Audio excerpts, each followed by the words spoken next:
This diary belongs to Nikki J. Maxwell, private and confidential. If found, please return to me for reward. No snooping allowed.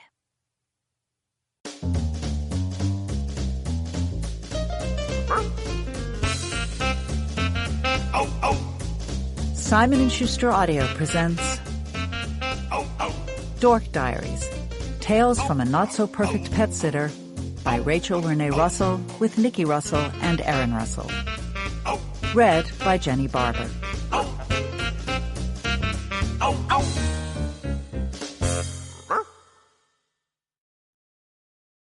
Wednesday, April 30th, 4:05 p.m. at my locker. Okay, I've tried really hard to be polite about all of this, but sorry, I just can't take it anymore. If I hear Mackenzie Hollister's name one more time, I'm going to scream. I can't believe everyone at this school is still talking about her. It's like they're obsessed or something. If Mackenzie were here, she'd love this. If Mackenzie were here, she'd hate that. This school will never be the same without Mackenzie. OMG, I miss Mackenzie so much. Mackenzie, Mackenzie, Mackenzie. Ah! Me having a complete nervous breakdown because I'm so sick of everyone talking about Mackenzie. Listen up, people. Mackenzie's been gone for an entire week, and she's not coming back. So cry yourself a river, build a bridge, and get over it already. Okay, I'll admit it. I was as shocked and surprised as everyone else when she left so abruptly. But Mackenzie hated my guts and made my life totally miserable.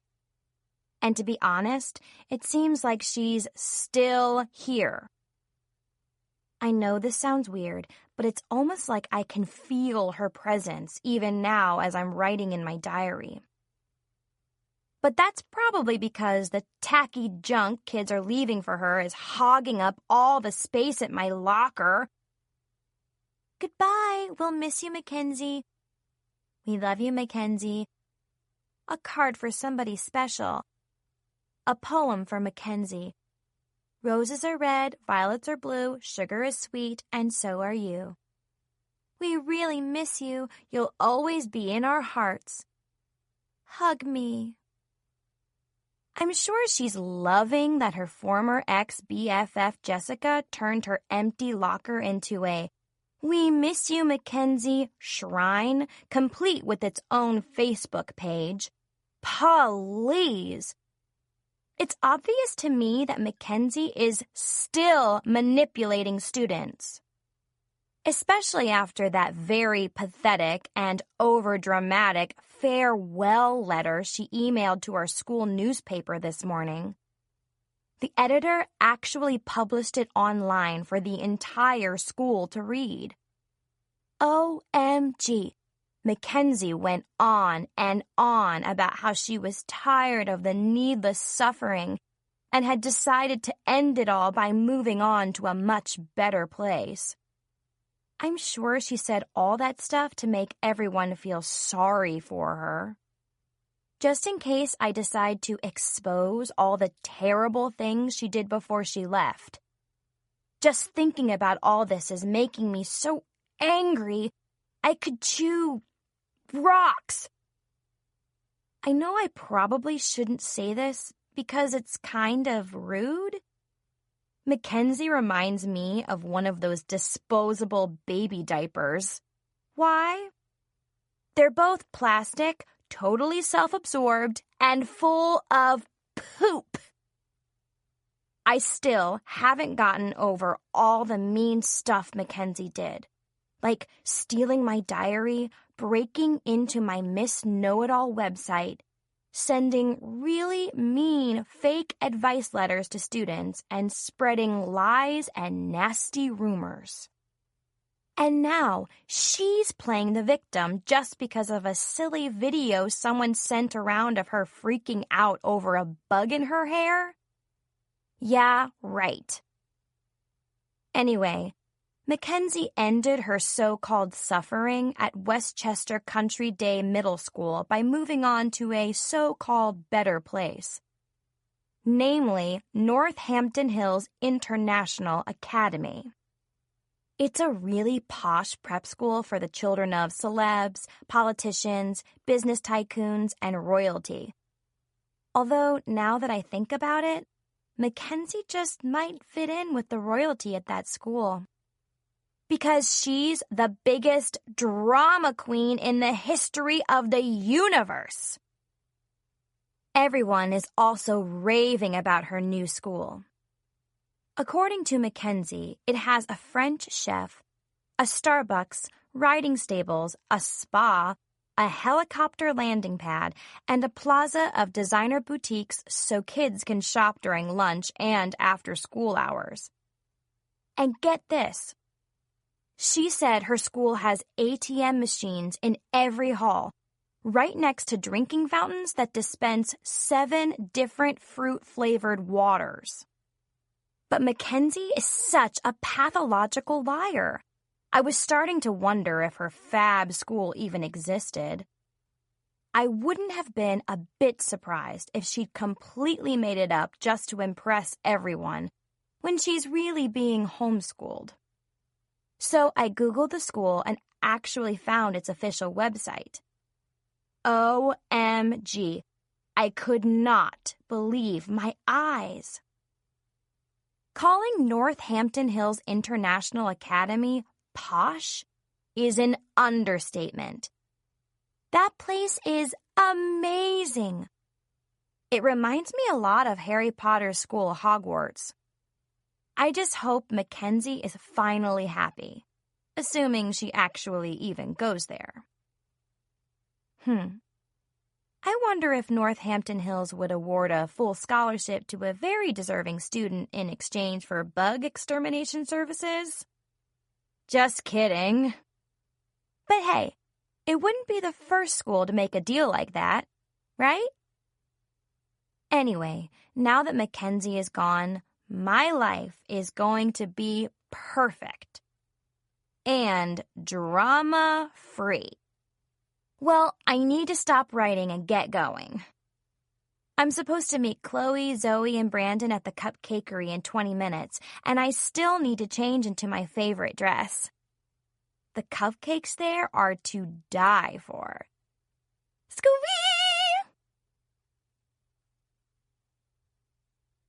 Wednesday, 4:45 p.m. at the Cupcakery. It was really fun chillaxing with Chloe, Zoe, and Brandon at the Cupcakery.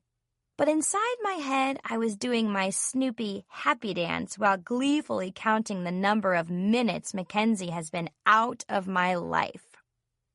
12,584, 12,585, 12,586, 12,587, 12,588, 12,589.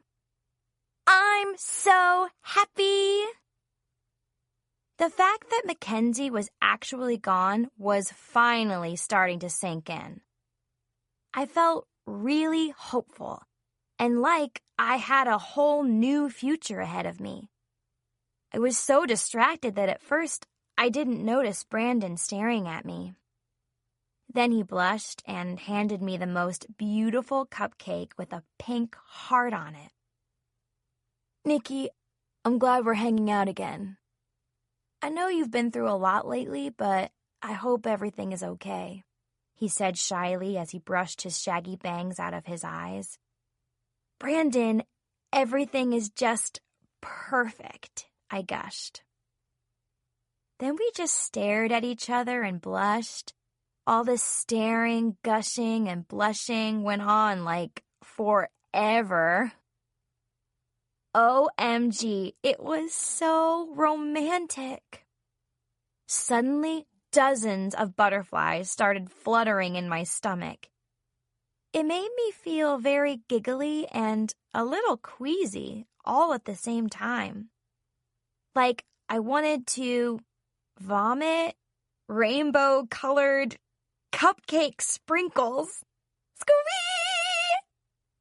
As we stared into each other's eyes, I could definitely sense something crazy was about to happen. Again, like, you know.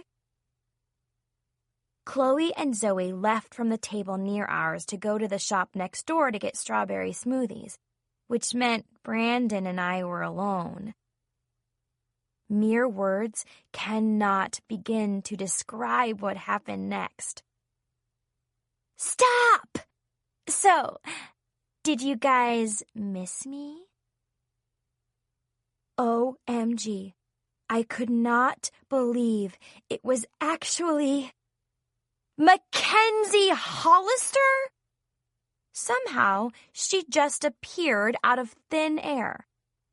Yep, Brandon and I were the very unfortunate victims of yet another sneaky Big Mac attack. Mackenzie had a huge smile plastered across her face and was wearing Ready for Revenge red lip gloss, which, BTW, clashed with our pink cupcake that had somehow gotten stuck in her hair and was sliding down the side of her face. She slowly scraped off a big glob of smashed cupcake and licked the frosting off her finger. Sorry about that, she snickered. My bad. Then she smiled wickedly and said the most ridiculous thing. Here, I think this cupcake belongs to you guys. OMG, that cupcake fiasco was so disgusting, I felt like throwing up again. That's when I suddenly realized I was completely wrong about Mackenzie. She wasn't gone from my life forever, yet. But I was about to fix that little problem. How? By grabbing her wretched little neck and force-feeding her cupcakes until frosting oozed out of her ears. Mackenzie was cruel and ruthless. Not only did she ruin my cupcake dessert, but she rudely interrupted my almost second kiss with Brandon, which, unlike the first kiss, did not involve helping the needy children of the world. I looked right into her beady little eyes and could see she'd done all that just to undermine my relationship with Brandon. Mackenzie! I gasped in shock. What are you doing here? I just came over to say hi. We haven't seen each other in ages. And wow, you haven't changed a bit, Nikki. That's probably because it's only been a week, 1 day, 8 hours, 54 minutes, and 39 seconds. But hey, who's counting? I muttered. Then I totally lost it and screamed. Mackenzie, next time try staying away long enough for me to actually start missing you. You know, like maybe 27 years. But I just said it inside my head, so no one else heard it but me. I could not believe what that girl did next. She totally ignored me and started flirting shamelessly with Brandon. So, Brandon, want to hang out this weekend? I'll tell you about Northampton Hills. You'd love it there. You should transfer, she said, batting her eyelashes all flirty-like as she twirled her hair around and around her finger in a blatant attempt to hypnotize him to do her evil bidding. Actually, Mackenzie, Nikki told me everything. Sorry, but I don't hang out with sociopaths, Brandon said, shooting her a dirty look. Well, you shouldn't believe everything your little friend tells you, Brandon, Mackenzie snarled. Especially when she hasn't been taking her meds. I could not believe that girl was talking trash about me right to my face like that, especially in front of my crush. Then Mackenzie scrunched up her nose at me like she smelled something really bad. So, Nikki, would you like a Tic Tac breath mint? All that garbage you've been spewing about me is making your breath stink. No, Mackenzie, actually, you need to use that breath mint way more than I do.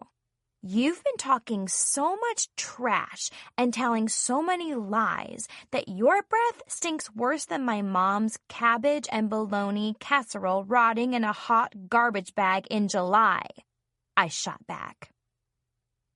That's when Mackenzie got all up in my face like an ortho retainer.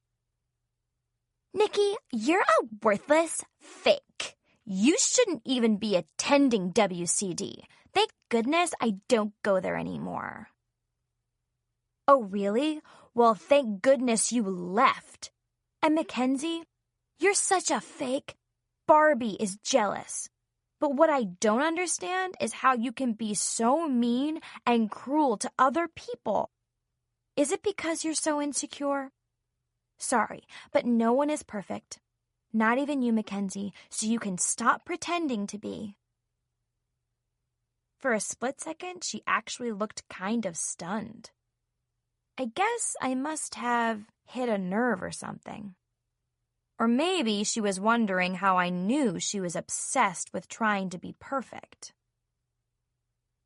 Unless your name is Google, you need to stop acting like you know everything, Nikki. I'm warning you. If you go blabbing my personal business, you're going to regret it. I've read your diary, and I know all your little secrets, so don't mess with me, or you and your pathetic friends will be kicked out of WCD so fast it will make your head spin. This is between you and me, Mackenzie. Just keep my friends out of it. Dragging innocent people into this is not fair. Not fair? Really? You know what that sounds like? Not my problem. I just stared at her in disbelief as she stared back at me with her cold, icy blue eyes. Our conversation was interrupted when several students walked into the cupcake shop. And get this, they were dressed in the exact same school uniform as Mackenzie. When she saw them, her mouth dropped open and she looked like she had just seen a ghost or something. Of course, that immediately made me very suspicious. Mackenzie has lied so often about so much for so long, I was beginning to wonder if she really even attended Northampton Hills. Finally, I was about to find out the truth.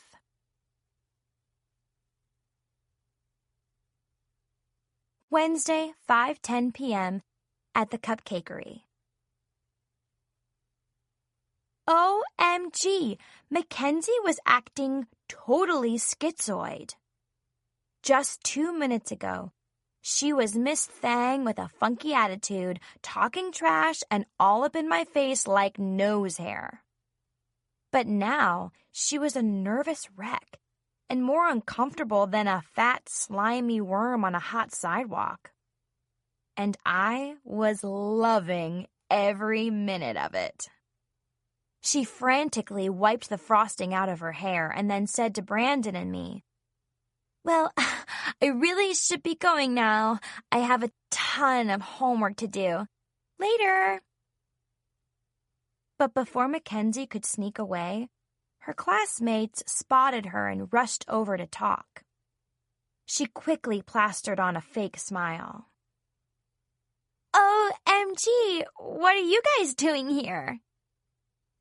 Hi, Mackenzie. We're just hanging out, so these must be your BFFs. We're dying to meet them. Mackenzie gazed nervously at Brandon and me.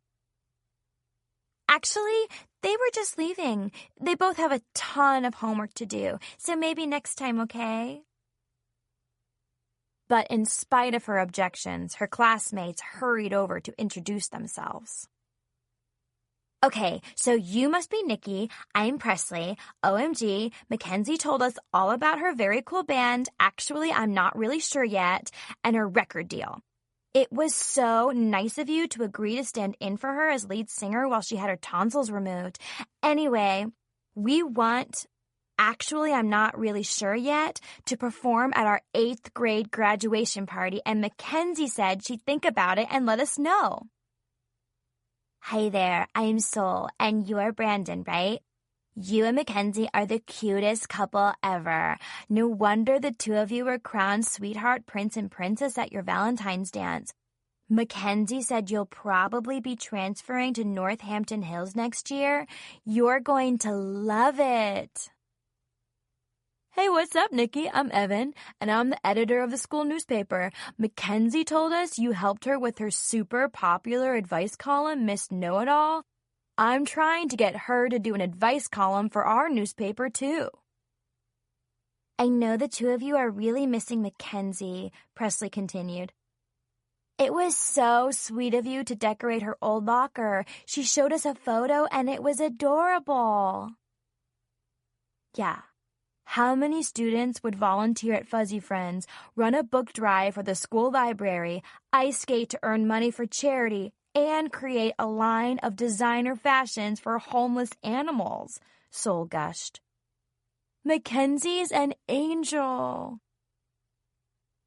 That's when I totally lost it and screamed. Wow! Mackenzie is just so wonderful. I bet she farts glitter, too.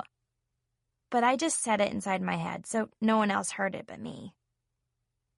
I was so freaked out by all the stuff those kids were saying that I almost fell out of my chair. It was like Mackenzie had stolen my identity or something. I seriously considered calling the authorities and having her thrown in jail. OMG. Brandon and I were quietly fuming. We were so mad, our heads were about to explode. But the worst part was that Mackenzie just stood there with this stupid grin on her face, nodding like every word they were saying was true. Like, who does that? It was clear to me why she'd tried to sneak off before they saw her. It was going to get really complicated really fast with 2 Nikki Maxwells in the room. I wanted to scream, "Will the real Nikki Maxwell please stand up? Which Nikki is the real me?" Completely fed up, Brandon glanced at the door and cleared his throat. Listen, Nikki, it's getting late. I think we should get going. It was really nice meeting all of you. Yeah, same here. Hopefully we'll see you all again soon, I said sweetly as I plastered a big smile across my face. If Mackenzie decides to let her band, Actually I'm Not Really Sure Yet, play at your graduation party. Then I glared at Mackenzie like she was a wad of gum stuck to the bottom of my shoe. That's when she started to panic. Wait, guys, please don't leave yet. I need to, explain a few things, okay? Actually, Mackenzie, I've already heard quite enough. Northampton Hills sounds like a really great school. I'm really, happy for you, I said. Mackenzie blinked in surprise. You are? Really? Thanks. Well, the least I can do is get you guys another cupcake. You never finished eating the last one. Thanks for the offer, Mackenzie, but don't worry about it, I said. Are you sure? I hear the double chocolate ones are really good, but my favorite is the red velvet with cream cheese frosting, or I could buy you both, Mackenzie rambled.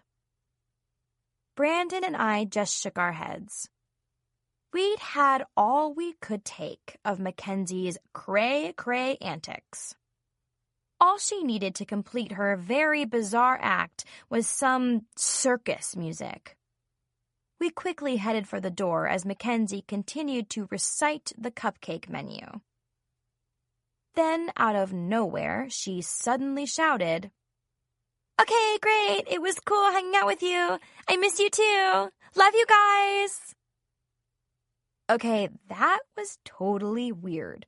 What alternate reality was she living in? Or was she just suffering from some obscure disease like, early onset, middle grade dementia?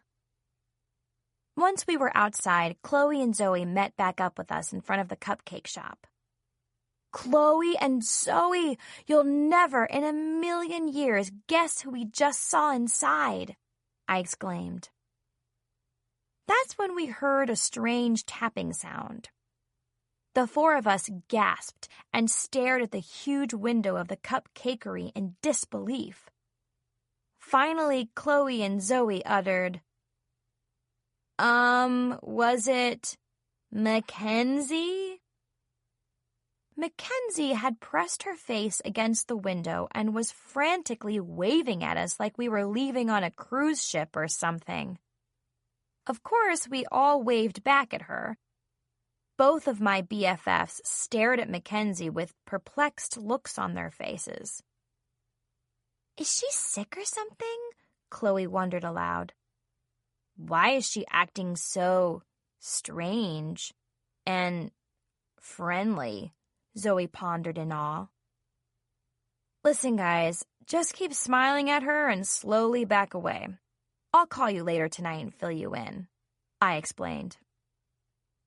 Brandon and I said goodbye to Chloe and Zoe and then headed across the street to Fuzzy Friends. We planned to hang out there for a half hour until my mom picked me up. Although I hadn't been to Fuzzy Friends in a few weeks, it seemed more like months. Once on the sidewalk, Brandon glanced warily over his shoulder at the cupcake shop. "You know something? Mackenzie reminds me a lot of the stomach flu. Just when I think she's gone for good, she comes roaring back with a vengeance." "Tell me about it," I sighed. It was quite obvious that Mackenzie was up to something. I shuddered at the thought that we were possibly pawns in some scheme of hers. I couldn't help but wonder whether that illness Brandon had mentioned was contagious. Because I had a sinking feeling I was about to contract a really ugly case of the Mackenzie flu, too.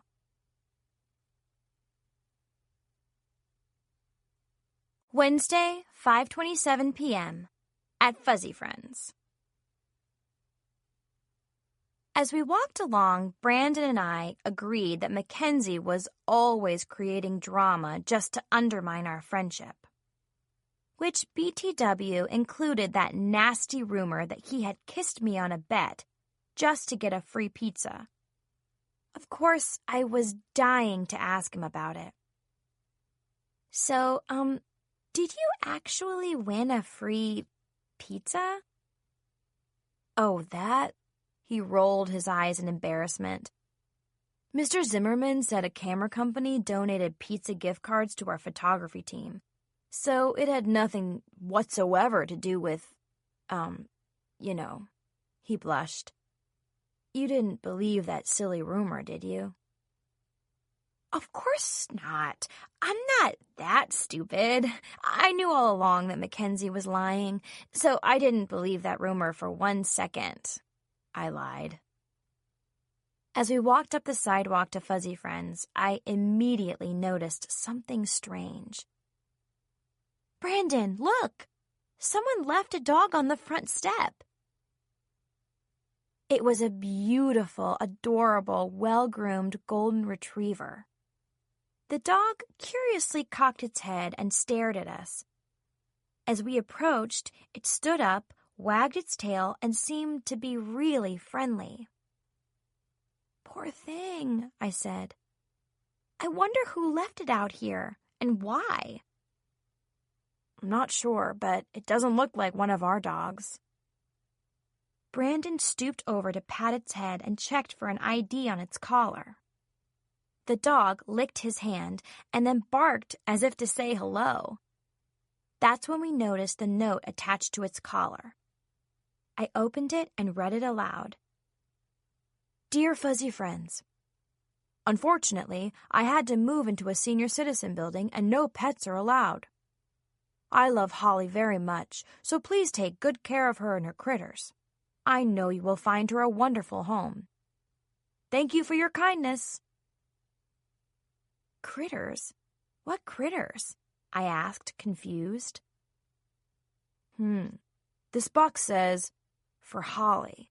So maybe her toys and stuff are inside? Let's take a look, Brandon said.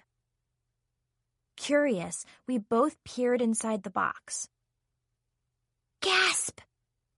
We were very shocked and surprised by what we found. Puppies? Lots of cute, sweet, wiggly little puppies. We had a hard time counting them as they jumped, tumbled, and scampered inside the box. But there seemed to be 7 in all, and they were totally adorable. Aw, how cute! I still have time before my mom gets here. Would you like me to help you take them inside and register them? I asked. Yeah, thanks, but to be honest, I'd rather we skip all the, paperwork. Then how will people know Holly and her puppies are available for adoption? That's exactly my point. Right now, I don't want anyone to know Fuzzy Friends has 8 more homeless animals, okay? But why? I don't understand. Brandon closed his eyes and sighed. This is serious stuff, Nikki. Are you sure you want to know? I'm warning you. If I tell you, I might have to kill you, he teased half seriously. OMG, Brandon, is something wrong? Well, according to our case manager, Fuzzy Friends has been at full capacity all week, and it gets worse. We won't have room until Sunday morning. He has actually been refusing new animals, Brandon explained as a look of sheer frustration crept onto his face. Well, we can just get some extra cages and find some space. How about the storage room? Nikki, it's not that simple. Based on the size of our center, we can only have a certain number of animals on the premises because of the city ordinances. Oh, I didn't know that. I absolutely hate when this happens because we're turning away animals and not all places in the city have a no-kill policy like we do. So, do you know what that means? He paused and shook his head sadly. It took a few seconds for me to figure it out, and then my heart sank. Oh no, I groaned. If Fuzzy Friends doesn't have room, that means Holly and her pups can't stay here. But what if they end up at... I gasped at the horror of it all. I could barely bring myself to say the words. One of those other places, I stammered. Brandon, we can't let that happen. What can we do? Well, I guess we can keep them here as long as no one knows about it, including our case manager. It's a serious violation that could get us shut down, so I understand his concern. But I can't put Holly and her pups at risk like that either. I'd never, ever forgive myself if... His voice cracked and trailed off as he gave Holly a big hug and buried his face in her fur. She looked at Brandon sadly and whimpered. Then she licked his face like he was a human lollipop until finally he broke into a big smile. It was almost like she knew the serious situation she and her pups were in, but didn't want Brandon to be upset about it. Brandon's eyes started to glisten and fill with tears. He blinked and quickly wiped them away. Brandon, are you okay? I just had some dust in my eyes or something. Fine, he muttered. He was obviously lying. The poor guy looked like his heart had been ripped right out of his chest. I got a huge lump in my throat and felt like crying, too. I felt just horrible for my friend and the 8 abandoned dogs he'd already fallen in love with. Suddenly, I had a huge surge of energy. Sorry, but I was not giving up without a fight. Listen, Brandon, I've got your back on this. Just tell me what I need to do. Brandon cocked his head and stared at me in disbelief. Nikki, are you serious? As serious as a heart attack, dude. He grinned from ear to ear. Yeah, me too. I guess I can always count on you, Nikki. Then we gave each other a high five to seal our deal to keep Holly and her puppies safe until we could find good homes for them. So, I hope you're good at keeping secrets, Brandon said with a crooked smile. Suddenly it became apparent that the task ahead of us was going to be far more difficult than Brandon and I had ever imagined. OMG! Did you just say secrets? A voice squealed in excitement behind us. Startled, Brandon and I nearly jumped out of our skins. I could not believe someone had been eavesdropping on our very personal and private conversation. We cringed and slowly turned around. I was praying that it wasn't who I thought. But unfortunately, it was. Hey guys, I love secrets. Mackenzie, again? It was the second Big Mac attack that day. I suddenly got the very creepy feeling that she was stalking us or something. So, what's the big secret? You can trust me. I won't tell a soul, I promise. You guys aren't in any kind of trouble, are you? She asked, staring at us suspiciously. Brandon and I exchanged worried looks and then gazed nervously at Mackenzie. It was quite obvious we were both thinking the exact same thing. Oh, crud!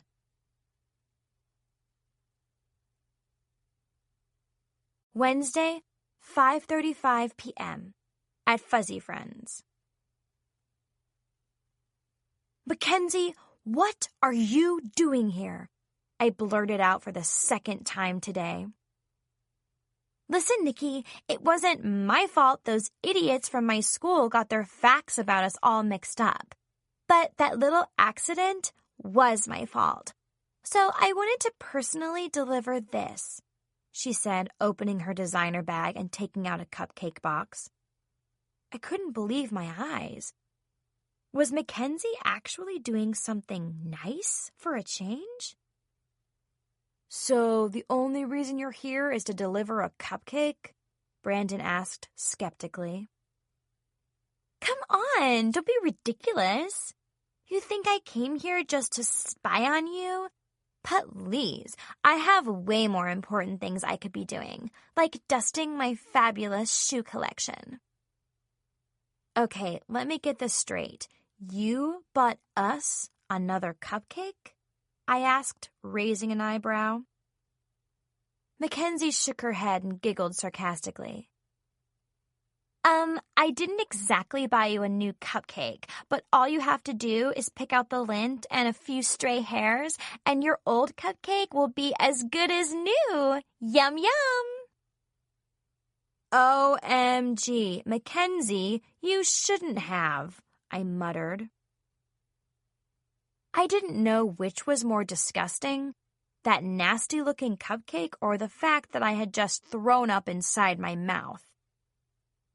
You don't have to thank me, Mackenzie smiled. No, I meant it. You really should not have done this. Ick! What is that green gooey stuff? I asked. Who knows?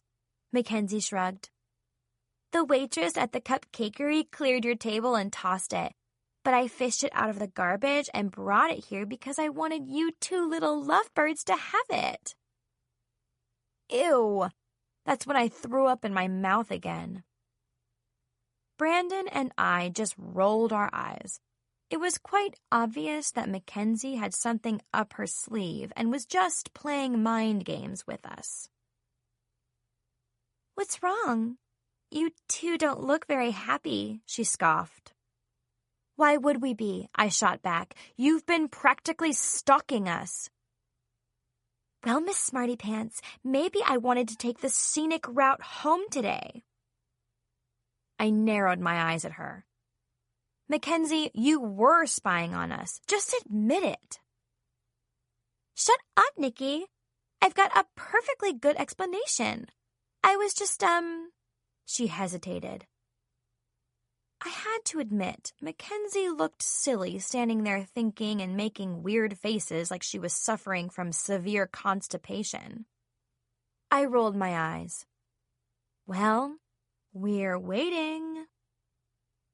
Actually, I was, Okay, fine. She placed her hands on her hips and glared at us. So what if I was snooping? Stop pretending you're so perfect. You dirty, law-breaking, animal shelter, rule violators.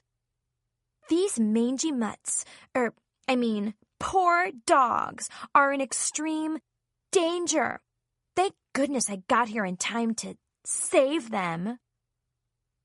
Brandon and I froze and gasped. What? So you did hear us, I said, trying not to panic. Every shady, sneaky detail. I just hope your little secret doesn't get leaked to the Channel 6 investigative news team, Mackenzie snarled. Then Fuzzy Friends will lose its license and be shut down, and every last one of these flea-infested mutts will be out on the street, probably getting run over, or worse, all because you two refused to follow the rules. Brandon looked like Mackenzie had just slapped him. He stared down at his feet.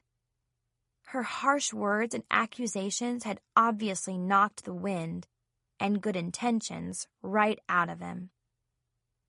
Brandon, I expected so much better from you. I thought you had integrity, Mackenzie scolded him as he hung his head in shame. What is wrong with you, Mackenzie? I cried angrily. You transferred to your dream school and have everything you've ever wanted. Why do you still have to destroy anything that breathes? Oh, I don't know. She smirked as she took out her cell phone. I guess bad habits are hard to break. Desperate, I tried to reason with her. Mackenzie, can't you see the lives of these innocent animals are at stake? Not every shelter in the city is safe, I explained, blinking back tears. Holly must have sensed I was upset or something because she suddenly bared her teeth, growled, and lunged at Mackenzie. Brandon grabbed her collar just in time. Whoa, girl, calm down. Everything's fine. Alarmed, Mackenzie cautiously backed away from Holly. That dog just tried to attack me. Keep that thing away from me or I'll call animal control. That savage beast is dangerous. OMG, I was so angry. I wanted to slap that girl into tomorrow.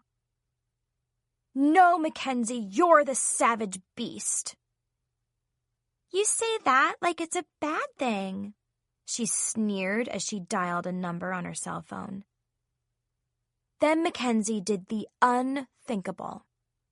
It was like she had stooped to a new low and started digging. Hello? Is this the Channel 6 News tip hotline? I just found out some dirt on a local animal shelter. I think they're abusing the animals. Yes, I'll hold. Brandon looked overwhelmed and totally defeated. He just sat on the step, staring like a zombie and quietly petting Holly. Thanks to Mackenzie, Brandon stood to lose two things that he cherished: fuzzy friends and Holly and her pups. His lofty dream of helping animals and keeping them safe was quickly turning into his worst nightmare. And there wasn't a thing we could do about it.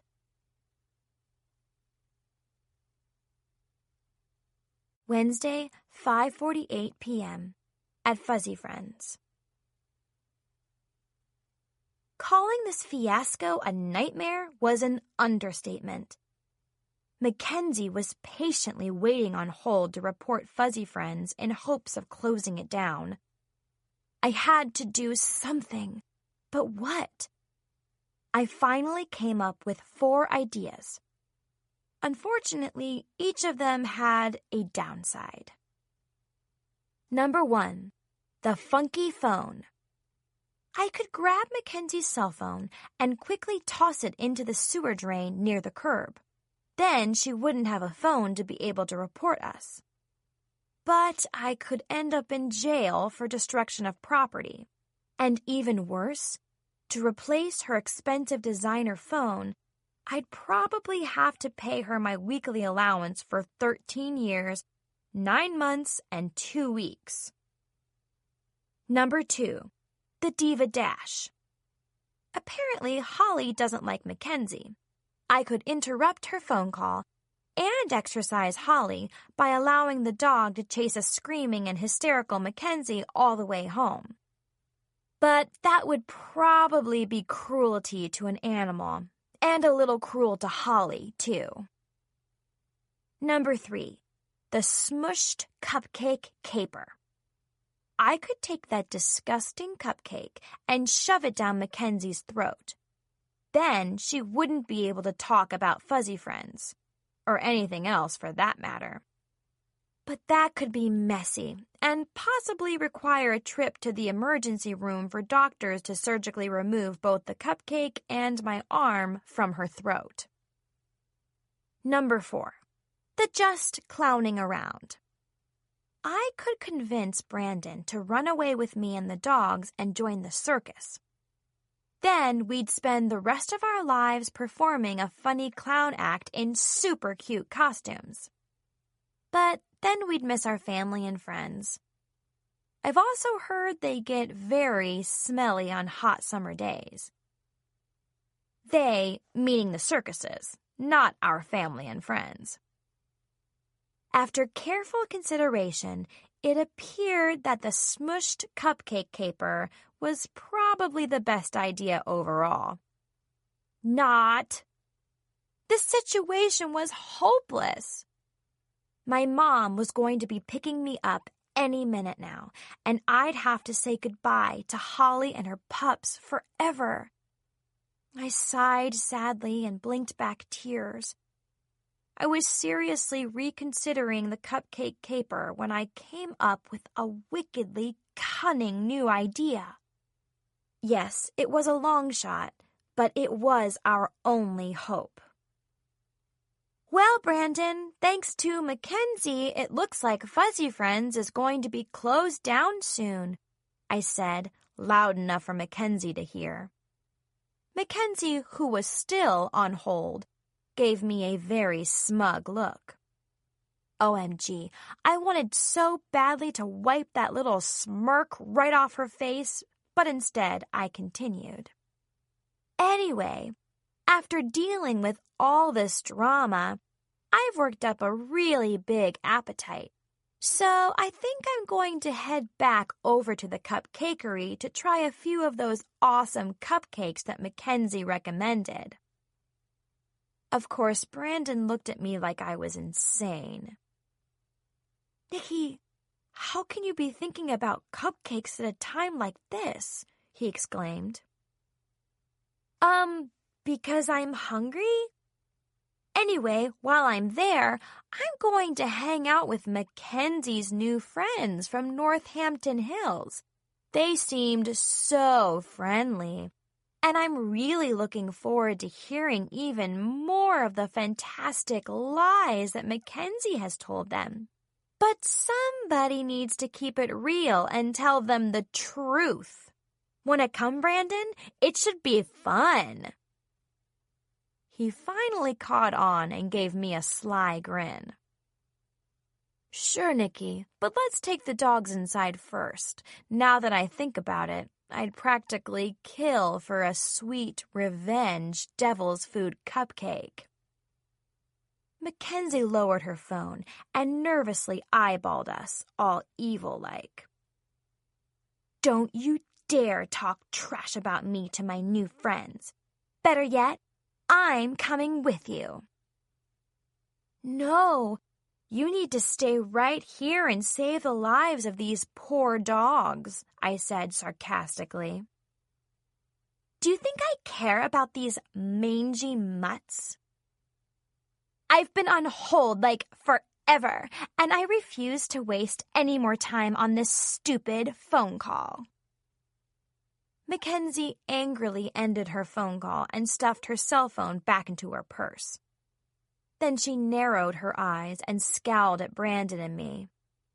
Listen, you two better stay away from my friends, or I'll make sure you never see these little flea-infested furballs again. Oh, really?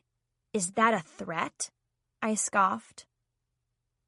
No, it's a promise, she snarled. Then she turned and sashayed back across the street to the cupcakery. I just hate it when that girl sashays. As Brandon and I watched her leave, we sighed in relief. Thank goodness the dogs were safe. For the moment, anyway. Brandon brushed his shaggy bangs out of his eyes and just stared at me for what seemed like forever. What? I asked defensively. Slowly a smile spread across his face until it was ear to ear. How did you shut Mackenzie down like that? He asked. I'd pretty much given up hope. I really appreciate what you did just now. I looked into his big brown eyes and could see he sincerely meant it. A wave of emotion washed over me, and I got a big lump in my throat. But more than anything, I felt really good that I had Brandon's back and was there for him when he needed me. Then I shrugged nervously and started babbling like I had totally lost my mind. Thanks, Brandon, but you're a lifesaver. And after we find these dogs a home, you'll be a hero. You're also a nice person, a good friend, and, I bet you fart glitter, too. Yes, I actually said that to Brandon. Somehow it just kind of slipped out of my mouth. I was so embarrassed. Brandon and I had a really big laugh at my silly little joke. Come on, Nikki. Let's get these dogs inside. I bet they're starving, Brandon said happily as he picked up the box of puppies. And he was right. Holly gobbled her food and then patiently nursed her hungry puppies. Then the pups played in their bowl of puppy chow like it was one of those plastic ball pits for toddlers. Although we had successfully averted a near disaster, Brandon and I still needed to come up with a plan. We had no idea when the dreaded Mackenzie flu was going to strike again. And unfortunately, there was no vaccine. Mackenzie is a scheming, conniving snake, so I knew it would be way too risky to keep the dogs at Fuzzy Friends for the rest of the week. That's when I came up with yet another brilliant idea. Listen, Brandon, why don't we simply take turns taking care of the dogs at our homes until Fuzzy Friends has space on Sunday? I don't know, Nikki. Just one dog is a huge responsibility. Taking care of 8 of them would be exhausting. Yeah, but it's one dog and 7 little puppies.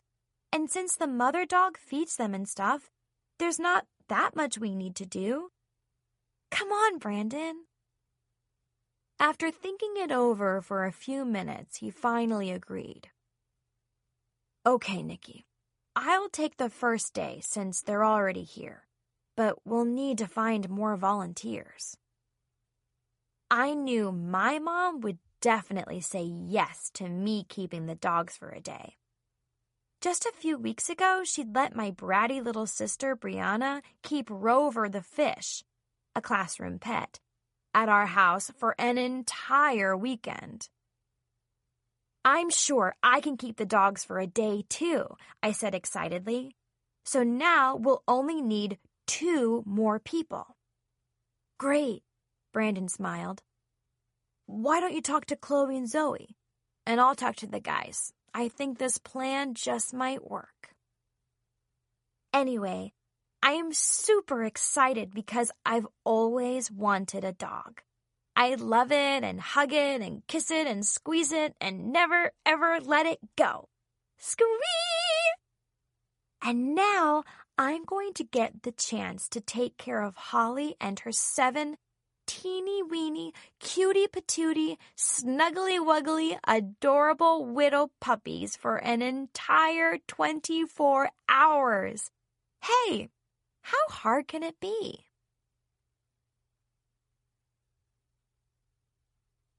Wednesday, 8:10 p.m. In my bedroom. Okay, there's good news and some bad news. First, the good news.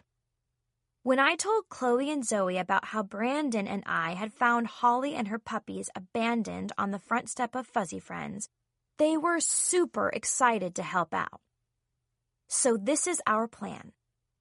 Brandon will be keeping the dogs tonight. I'll have them tomorrow night. Chloe will have them Friday night. And Zoe will have them Saturday night. Then, on Sunday morning, we'll return the dogs to Fuzzy Friends so they can be placed in loving homes. Since Theodore Swagmeyer's family owns the Queasy Cheesy pizza chain, he volunteered a pizza delivery van and driver to transport the dogs anywhere we need to go. Okay, now for the bad news. Everything was going as planned until I ran into a big, fat, messy, totally unexpected complication. After dinner, I was helping my mom put dishes into the dishwasher. It was the perfect time to casually mention the dog situation. I told her that, due to a family emergency, a good friend of mine needed a pet sitter for his dog Holly. Well, it was kind of true. Then I begged her to please let me keep the dog overnight on Thursday. Of course, I conveniently left out the part about the dog having 7 rambunctious puppies. I didn't want Mom to freak out over that very minor little detail. But after talking to her, it was me who totally freaked out. Honey, I really want to say yes, but we just got brand new carpet and furniture in the family room 2 weeks ago, so it's really bad timing. But maybe in a few months, okay? What? Her lame excuse about it being bad timing made no sense whatsoever. What does it matter if the dog has a little accident on the carpet tomorrow or 2 months from now? Either way, you just clean it up. Duh. Sorry, Mom, but if you let Brianna keep a pet overnight, then why can't I? It's not fair. Especially since I'm older, more mature, and 10 times more responsible than Brianna. Come on, she accidentally murdered poor Rover the fish by giving him a bubble bath, remember? Like, who does that? Mom, if you were an animal, which of these 2 people would you want to be your pet sitter? please select the perfect pet sitter. Brianna, pet sitting Rover the fish. Me, pet sitting Holly the dog. I thought so. I rest my case. Mom, I don't want to keep Holly maybe in a few months. I want to keep her now. Who knows? I might be dead in a few months. So then you'll be at my funeral, sobbing your eyes out and rambling hysterically about how you'll never, ever forgive yourself for not letting me keep a pet overnight, especially after you let Brianna do it and she's a lot younger than me. So thank you, Mom, for completely ruining my life, endangering 8 innocent dogs, and giving me low self-esteem, which will probably require years of intensive therapy. Because you obviously love Brianna way more than you love me. I need to text Brandon and tell him the very bad news that my mom won't let me keep the dogs. He's going to be really disappointed. I feel horrible that I let him down like this. But right now I'm just too upset. I plan to spend the rest of the night just sitting on my bed in my pajamas, staring at the wall, sulking.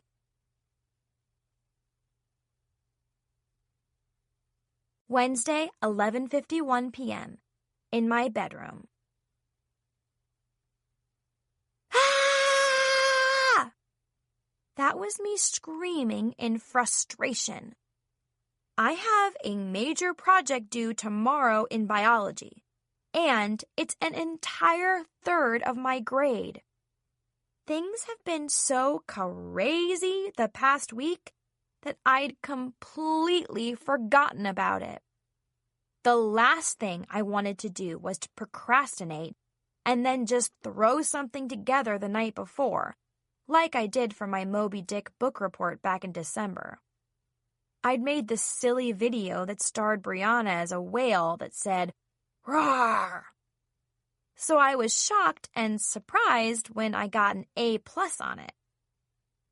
I decided to finish my sulking later because I needed to get started on my bio project. Only I didn't have the slightest idea what I was going to do. Then my mom yelled, "Nikki, don't forget to take the clothes out of the dryer, fold them up, and put them away before you go to bed." The laundry included 4 pairs of my dad's long underwear that he wears to work on colder days. They actually look a lot like those one-piece footy pajamas that toddlers wear. I was about to fold up the last one of them when I suddenly got the most brilliant idea. Since Dad still had 3 pairs left, I decided that he probably wouldn't mind if I borrowed one from my bio project. Besides, he is always harping about how important it is for me to get good grades so I can get a scholarship to a major university. And his long underwear would technically be helping me get a good grade, right? So I confiscated them, took out my paint and markers, opened my biology book, and got busy at the kitchen table. I finally finished my project a little before midnight, and I think it came out pretty good. Especially considering the fact that it was based on a wacky idea I had while folding laundry. I just hope my teacher gives me a passing grade on it. Anyway, now that my bio project is out of the way, I can finish sulking. I can't believe the woman who gave birth to me let Brianna keep a pet overnight, but is refusing to let me do the exact same thing. Life is so unfair. I guess I'll tell Brandon the bad news tomorrow. I just hope we can find another person to take my place.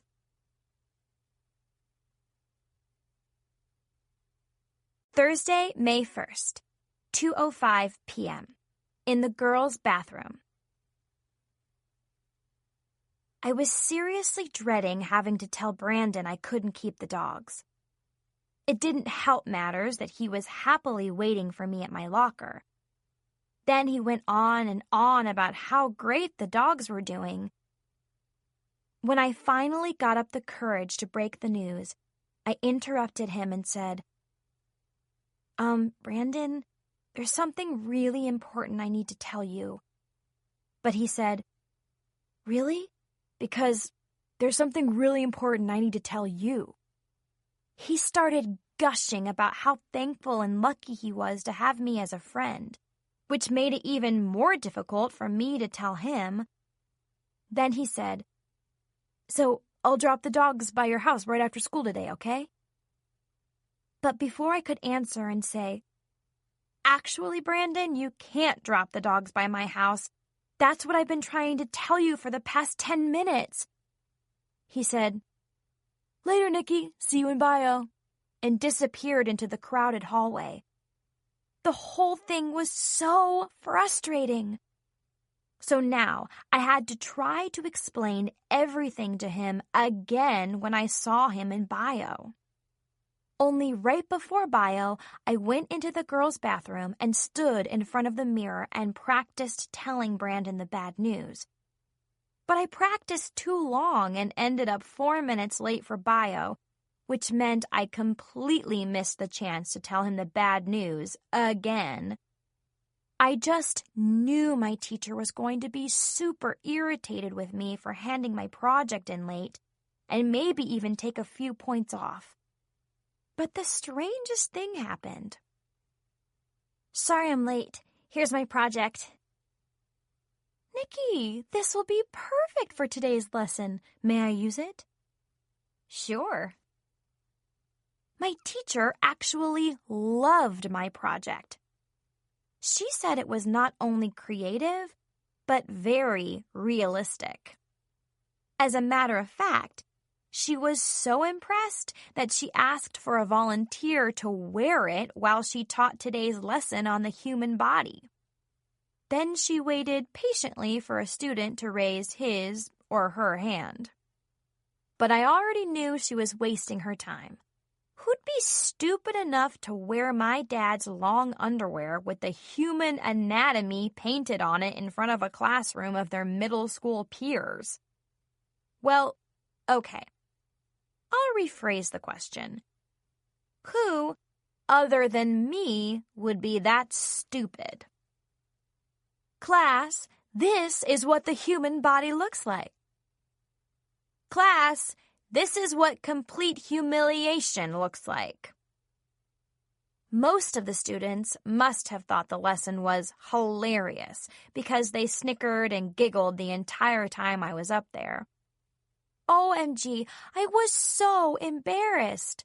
I looked like some freak who'd been in a really bad parachuting accident and had somehow gotten turned inside out. Anyway, after class was over, my teacher thanked me for creating such a wonderful project and sharing it with my classmates.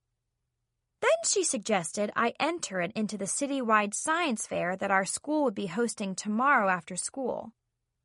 Like, why would I want to humiliate myself in front of the entire city? That's when I completely lost it and screamed, I'm really sorry, Ms. Kincaid, but I can't discuss the science fair right now. I need to rush outside, dig a really deep hole, crawl into it, and die. Of course, I just said it inside my head, so no one else heard it but me. Right now, I'm hiding out in the girls' bathroom writing all this. Unfortunately, I'll probably never be able to do the laundry again. Why? Because I'm allergic to long underwear. Anyway, I never got a chance to talk to Brandon, so I've decided not to tell him. Instead, I'm going to keep the dogs as planned. I'll just hide them in my bedroom the entire time so that Mom and Dad will never even know they're in the house. I'm sure the dogs will mostly just hang out in their cage and eat and sleep all day long. And since the mother dog is there watching her puppies, that means less work for me. Besides, I'll only be hiding them in my room for 24 hours. Hey, how hard can it be?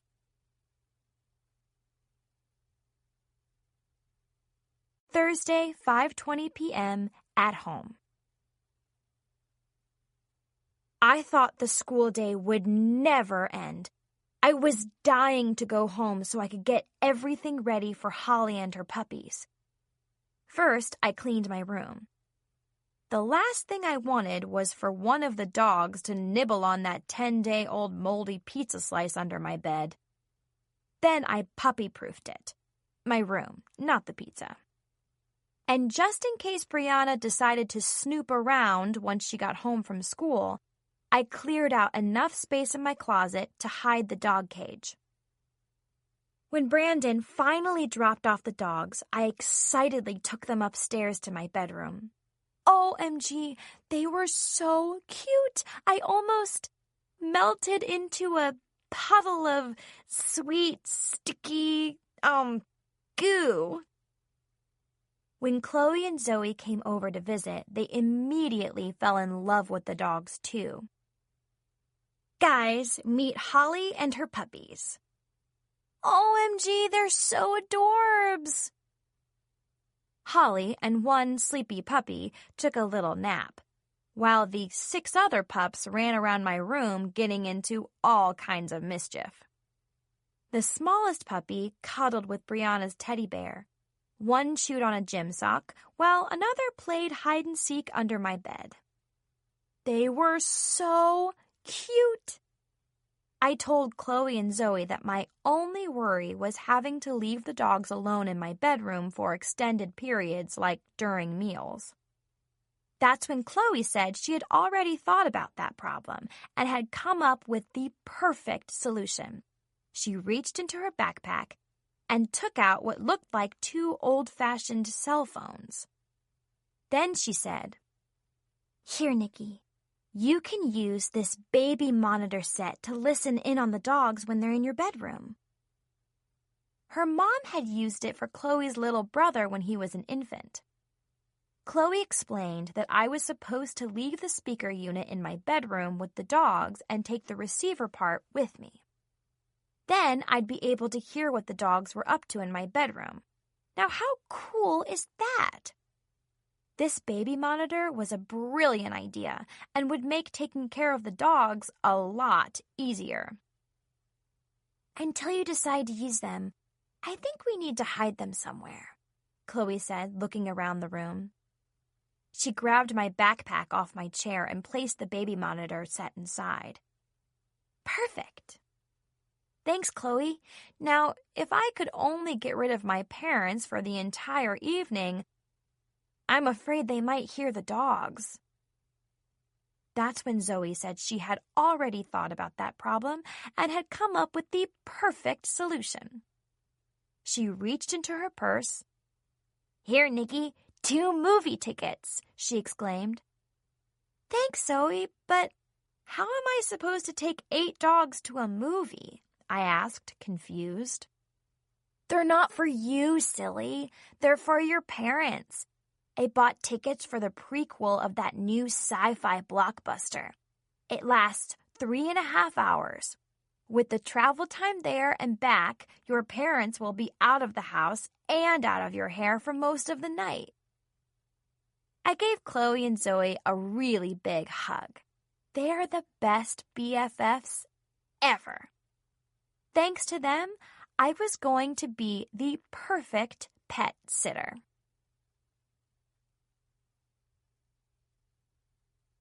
Thursday, 6:30 p.m.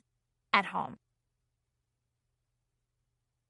At first, I was going to keep the dogs a secret from Brianna, mainly because she has a nasty habit of blabbing any and everything to Mom and Dad. But there was no way I was going to be able to hide 8 dogs from Mom and Dad without a little help. I didn't have a choice but to trust her. Do you want to know the only thing more exhausting than taking care of Brianna? Taking care of 7 little Briannas with bigger ears and more hair on their backs. So it was no surprise when they fell completely head over heels in love with each other at first sight, I love Holly and her adorable puppies. I didn't realize how much she and the puppies had in common. Number 1, they're really loud and smell funny.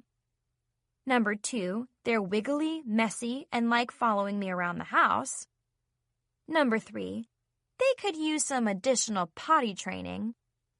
And number 4, they can get away with practically anything because they're so ridiculously cute. They're like sisters and brothers from another mother. However, the downside is that now Brianna is pestering me nonstop about playing with the doggies. I was in the kitchen doing my geometry homework when she walked in. Nikki, can I let the doggies out of their cage and play with them for a little while? Please, please, please, please, please. Not until I finish my homework, Brianna. If you let them out of their cage, you have to keep a close eye on the puppies, or else they'll get into trouble. Brianna pondered what I'd just said and tapped her chin in thought. Trouble? Like, what kind of trouble? She asked. Brianna, if you let the dogs out of their cage, they can get into all sorts of trouble, okay? So, do you mean trouble like tearing up the pillows, digging up Mom's plant, and pooping in Dad's favorite chair? She asked casually and then batted her eyes all innocent-like. I turned and stared at my little sister in disbelief. Brianna, don't tell me you let the dogs out of their cage? I groaned as I slammed my book shut. There was just no way I was going to finish my homework while babysitting 9 unruly animals. Okay, if you don't want me to tell you that I let the dogs out of their cage, then I won't. Can I have a cookie? Brianna quipped. OMG, I was so mad at Brianna that I wanted to release all my frustration by screaming into a pillow. But I couldn't because the puppies were busily pulling every ounce of stuffing out of each one. Cotton was scattered everywhere. It looked like there had been a major snowstorm right in the family room. That's when Brianna pointed and said, Nikki, look at this mess. It's a puppy pillow fight and the pillows are losing. Just great, I sighed. Okay, Brianna, here's your chance. You can take care of the dogs while I clean up this mess. If Mom and Dad see this, I'm dead meat. Thank you, Nikki, Brianna squealed. I'm going to be the best doggy sitter ever. I got lots of practice taking care of Rover the fish a few weeks ago. Remember? How could I forget? Please, don't remind me, I exclaimed. Just take the dogs up to my room and keep them out of trouble. And don't forget the doggy snacks. You're going to need them, I said, handing her a box of doggy donuts. Brianna tossed one into her mouth and chewed. Yum! It's bacon and cheese. I love these things. They're not for you, silly. If you offer the pups a doggy snack, they'll follow you anywhere. Oh, I knew that. Brianna grinned sheepishly. Who wants a doggy snack? She asked, waving one in the air. The dogs immediately stopped unstuffing the pillows and happily scampered up the stairs after Brianna and the doggy snack. I have to admit, it was really nice to have a little me time away from Brianna and the dogs. Frantically restuffing and sewing pillows while pricking my fingers bloody was actually a lot easier than trying to entertain 8 rambunctious dogs and 1 bratty little sister. But 45 minutes later, as I was finishing up, I was suddenly overcome with paranoia.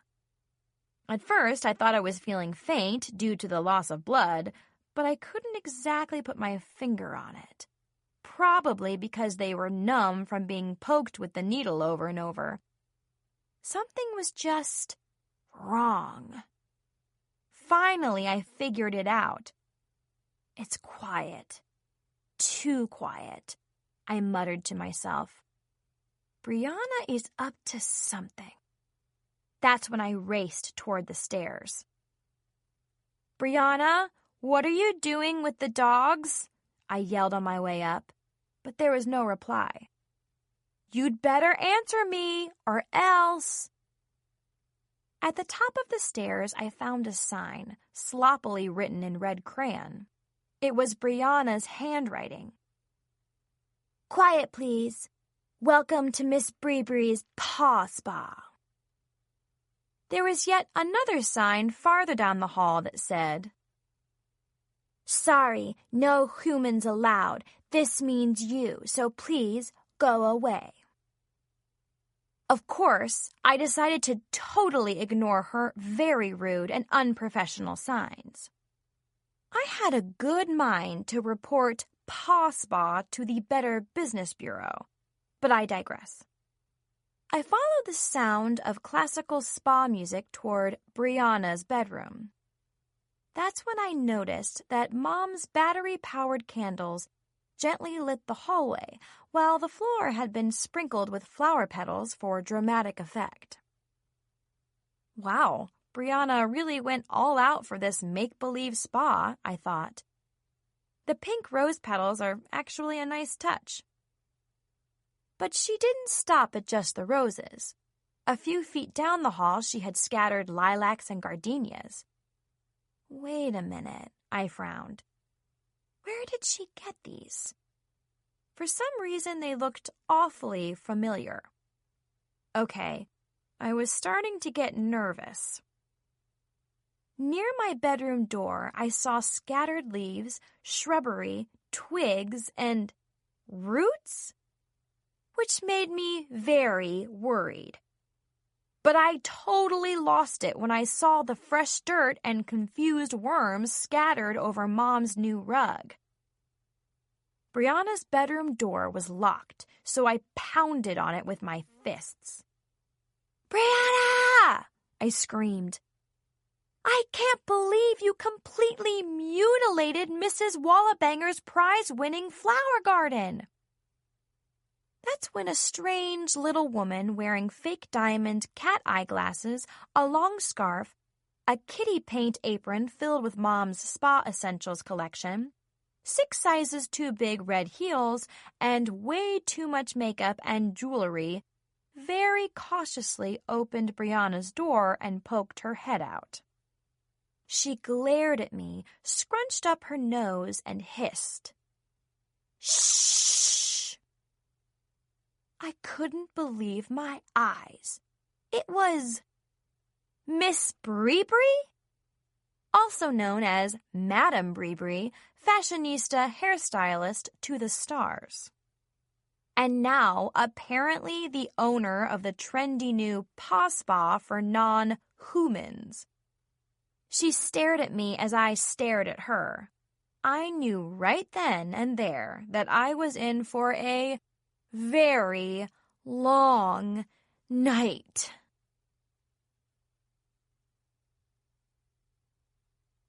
Thursday, 7:30 p.m. at home. Shh! This is a relaxation spa, darling, Miss Bree scolded me. Did you not understand the sign? First of all, don't you dare shush me. I'm the one in charge here, I shot back. Second of all, your signs were barely legible. I hate to break it to you, madam, but you can't spell worth beans. Sorry, I know nothing about the beans that you speak of. Miss Bree is very busy, darling. Unless you are a puppy with le spa reservation, I must ask you to leave. We enforce a strict no humans allowed policy. Read the sign, please. Then she slammed the door right in my face. Bam! Miss Brianna, I'm about 3 seconds from going ape crazy on you if you don't open this door, I growled. 1, 2, 3. Suddenly, the door was flung open. Darling, please, you must calm down, or I'll be forced to call security. But if you agree to keep all of the flowers you saw in the hall a big secret, then Miss Bree will give you a discount on the peanut butter facial. Deal? Yes? I could not believe Miss Bree was trying to bribe me. She could never buy my silence after completely destroying poor Mrs. Wallabanger's prized flower garden next door. Although that discount on a facial did sound like a pretty good deal. I love going to the spa and getting those fancy schmancy treatments, but I digress. For your information, spas have almond scrub facials, not peanut butter facials, I corrected Miss Bree. And please, don't tell me you opened Dad's gallon container of natural no-salt, no-sugar peanut butter that he was saving for his birthday and put it on the dogs' faces. Okay then, Miss Bree will not tell you she opened the big birthday bucket of natural peanut butter. But she never, ever put a drip of the peanut butter on the dogs' faces, she exclaimed. What kind of a spa do you think this is? So please, do not worry about that, darling. Thank goodness, I muttered to myself and breathed a sigh of relief. Today, we have a special on the full-body peanut butter massage. So I put the peanut butter all over the dogs' bodies, Miss Bree announced proudly. Now the dogs is very relaxed, see? I looked behind her and gasped. Holly and her 7 puppies were puke brown and covered in peanut butter. OMG, what have you done? These dogs are completely covered in Dad's birthday peanut butter, I shrieked hysterically. Bah! Nonsense! Miss Bree waved her hand at me dismissively. I make the dogs beautiful. If the dogs don't look good, I don't look good. Admit it, Miss Bree. You totally screwed up. These dogs look like some fur balls that a giant cat coughed up after eating 139 peanut butter cookies, I complained. Are you even a licensed spa professional? No need to be rude, darling, Miss Bree huffed. The situation is under control. My spa assistant in training, Hans, has prepared a special bath. All the peanut butter-covered dogs will be squeaky clean very soon. Hans, please come clean the dogs. Now! I couldn't help but roll my eyes when she mentioned her assistant, Hans. I will never, ever forget that guy. Hans the teddy bear was the assistant on duty at Salon Brianna the day Miss Bree accidentally chopped off my ponytail back in February. And he's an incompetent idiot. But whatever. Personally, I didn't care if the Tooth Fairy was going to help Santa Claus give these dogs a bath. As long as they were clean, back in their cage, and hidden in my room before Mom and Dad got home from the movie. Miss Bree and I herded Holly and her puppies into the bathroom to put them into the tub for a quick bath. That's when I realized we had 3 very big problems. Number 1, her poorly trained teddy bear assistant, Hans, was floating upside down in the tub. Number 2, The tub wasn't filled with water. It was filled with mud. And number 3, it wasn't just ordinary mud. The smell of that steaming cesspool was foul enough to peel the baby ducks right off the bathroom wallpaper. "Brianna, why is there mud in this bathtub?" I screamed. "And why does it smell like something died in the mud and is still in there rotting?"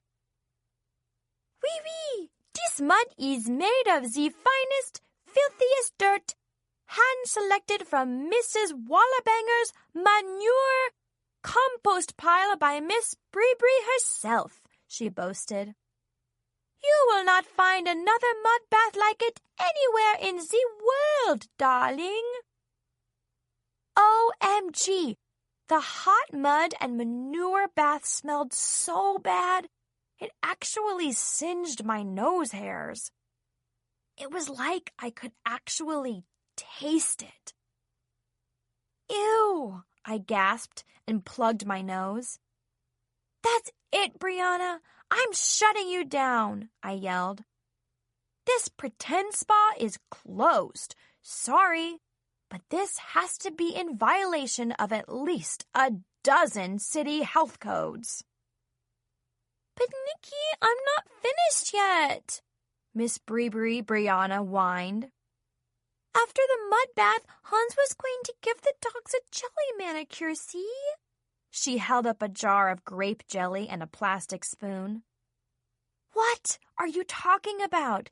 It's a gel manicure, not a jelly manicure," I corrected her. "Now get your teddy bear out of this tub so I can clean up this stinky mess." "Hans! Hans! Get out of that tub or you're fired!" Miss Bree screamed as she grabbed his leg and tugged on him really hard. This is what happened. OMG! I couldn't believe it. Hans flew across the room like a torpedo and landed headfirst right in the toilet with a huge splash. Of course, Miss Bree and I totally freaked out because, thanks to Hans, now we were dripping with manure and toilet water. Ew! And by the time Brianna and I had chased down the dogs and herded them back into their cage, we were covered with manure, toilet water, and peanut butter. Surprisingly, taking care of the 8 dogs has not been my most difficult task. It's been taking care of Miss Brianna. Sorry, but all night she's been acting like a pack of wild dogs. The last time I checked, Hans was still floating in the toilet, which wasn't so bad considering the fact that the toilet was 10 times more sanitary than that manure mud bath. The dogs were filthy. The bathroom was filthy. And even Brianna and I were filthy. There was just no way I could clean up all this filth before my parents got home. Unless they were coming home in 2 weeks. My mom and dad were going to freak when they discovered not 1 dog, but 8 sticky, peanut butter-covered dogs hiding inside their filthy house. I was a complete failure and the worst pet sitter ever. Although, judging from the looks of Brianna, I was probably an even worse babysitter. So, I decided to do what any normal, responsible team would do when faced with 8 dogs and 1 bratty little sister covered in manure, toilet water, and peanut butter. I flopped down in the middle of the bathroom floor, closed my eyes, and burst into tears.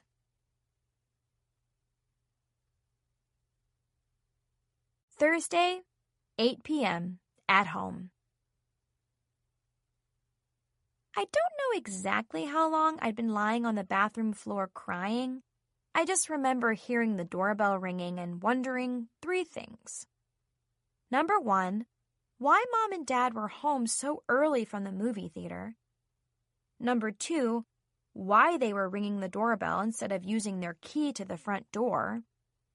And number 3, whether they were going to ground me until my senior year of high school or my freshman year of college. Finally, Miss Brianna poked her head in the bathroom and told me what I already knew.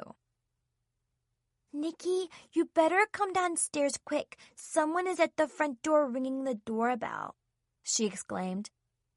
"And if it's Mom and Dad, I'm going to go lock myself in my bedroom and play Princess Sugar Plum. But if they're really mad, just tell them I ran away. Okay?" I could not believe Brianna was just going to throw me under the bus like that. This whole thing was her idea. Miss Bree's paw spa was a hot mess. Ding dong, ding dong, ding dong. Just great. I could tell Mom and Dad were mad just by the way they were ringing the doorbell. Still covered in toilet water, manure, and peanut butter, I sadly trudged downstairs to answer the door. All I could really say to my parents was that I was truly sorry. I had learned my lesson, and I would never, ever lie to them or hide anything from them again. I slowly opened the front door and was completely shocked to see, hi, Nikki. Brandon? Brandon, OMG! What are you doing here? I gasped. Nikki, are you okay? He asked, looking panicked. I called your cell to see how things were going with the dogs, and well, this really weird lady with a thick accent answered. She said you couldn't come to the phone because you were really mad about the peanut butter and mud and you were crying in the bathroom. She said something about hands being in the toilet and you closing her paw spa. None of it made any sense. And then she just hung up on me. It was so bizarre. What? I sputtered. I was shocked. Brianna had actually answered my cell phone and talked to Brandon? I could not believe that girl was putting all my personal business in the streets like that. Brandon continued. I thought I had the wrong number, so I called back again. The same lady answered and told me not to call her again or she was contacting the cops. Anyway, since I was right in the neighborhood working on a project, I thought I'd just drop by to make sure everything was okay. You and the dogs are okay, right? That lady really had me worried. And, what's that smell? Phew, he said, blinking his eyes really fast like the odor was stinging them or something. Sorry, but I was not about to tell Brandon the truth. That he had trusted me with the dogs, and I was a complete and utter failure as a pet sitter. So I decided to just lie about how I'd read in Teen Thing magazine that washing dogs in peanut butter and manure compost killed all fleas within 10 miles and gave them really shiny coats. And yes, it had turned out to be a bit messier than I had anticipated. So I was in the process of cleaning the dogs, my little sister, Hans the teddy bear, and half of the entire upstairs. Then I decided to change the subject. So, Brandon, you said you were in the neighborhood? Yeah, I was actually right next door in the White House. My good friend Max Crumbly and I are working on our project for the science fair. It's due tomorrow. That house? I asked, surprised. You were at Mrs. Wallabanger's? Yeah, Mrs. Wallabanger is Max's grandmother. Our project is called Using Distillation to Turn Dirty Water into Clean Drinking Water. Wow, Brandon, our bio teacher mentioned the science fair. Your project sounds really complicated. Actually, it's not. It involves taking dirty water and turning it into clean drinking water. With enough research, one day this process could help provide clean water to third world nations. Anyway, for our project to work, we need to use dirty water occurring naturally in the environment. That's totally amazing, I gushed. We planned to use dirty runoff water from Mrs. Wallabanger's compost pile, but we just discovered that it's gone, so looks like we might not be entering the science fair after all. Wow, what happened? I asked, concerned. I know it sounds hard to believe, but it looks like someone vandalized her backyard and stole her compost. They also took a few of her prized flowers. Max's grandma insists her arch frenemy, Trixie Claire Jewel Hollister, is behind it. They've been rivals since high school. Mrs. Wallabanger has been winning first place in all the local flower shows lately, and she says Trixie Hollister is a rich, spoiled, jealous, sore loser. I was almost sure that Hollister lady was probably Mackenzie's grandmother or grandaunt. I felt bad they were blaming her, but I didn't want to throw Brianna under the bus either. Well, I'm really sorry to hear you and Max might not be entering the science fair because, wait a minute, I think I just might have some manure. Compost lying around that I don't need. Brandon looked surprised. You do? Really? Wow, that's great news. Can we borrow some for our project? Actually, you can have all of it. I was planning to get rid of it anyway, but I'll need a little help, if you guys don't mind. So I cleaned the filthy toilet. Brandon cleaned the filthy bathtub. He really liked Miss Breebury's spa mud. And his friend Max cleaned the filthy dogs in Mrs. Wallabanger's backyard. Brandon introduced me to his good friend Max Crumbly. He was nice, friendly, smart, and almost as cute as Brandon. Squee! Nikki, meet my good friend Max Crumbly. He's Mrs. Wallabanger's grandson. Brandon said Max is a really good artist, like me, and attends Southridge Public Middle School just down the street. They both thanked me for helping them out with their science project and invited me to attend. Anyway, by the time my parents got home from the movie, everything and everyone was squeaky clean and fast asleep. Yes, I admit that the evening was a complete disaster. Why did I ever think I could take care of 8 dogs when I could barely keep a pet rock alive? But in the end, everything worked out just fine. Maybe Miss Breebury's full-body peanut butter massage did relax the dogs. They've been quiet as mice all night. I just hope tomorrow will be a lot less drama.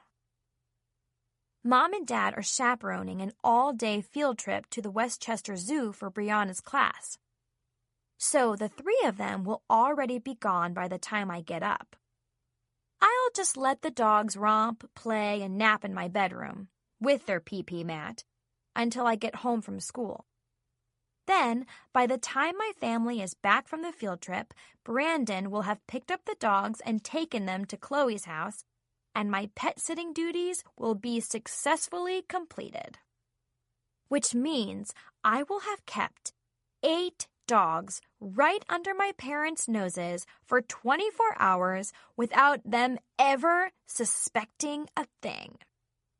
Am I not an evil genius? Mwahaha! Well, I'd better get some sleep.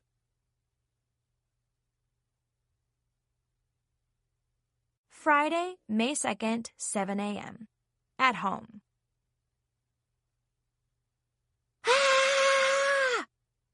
That was me screaming in terror. At first, I didn't know if I was actually dreaming or awake. I was praying the very horrible thing I saw was just a really bad nightmare. I had awakened, showered, and gotten dressed. Then I'd taken care of Holly and her pups. They were in my room playing and romping around when I went downstairs to grab breakfast and head off to school. Warning, this is the scary nightmare part. Just like the victims, people in those horror movies, I was supposed to be home alone. So I totally freaked when I walked into the kitchen and saw, Mom? I was like, good morning, Mom. So, what are you doing here? Mom looked at me kind of strange. Well, right now I'm making a cup of coffee.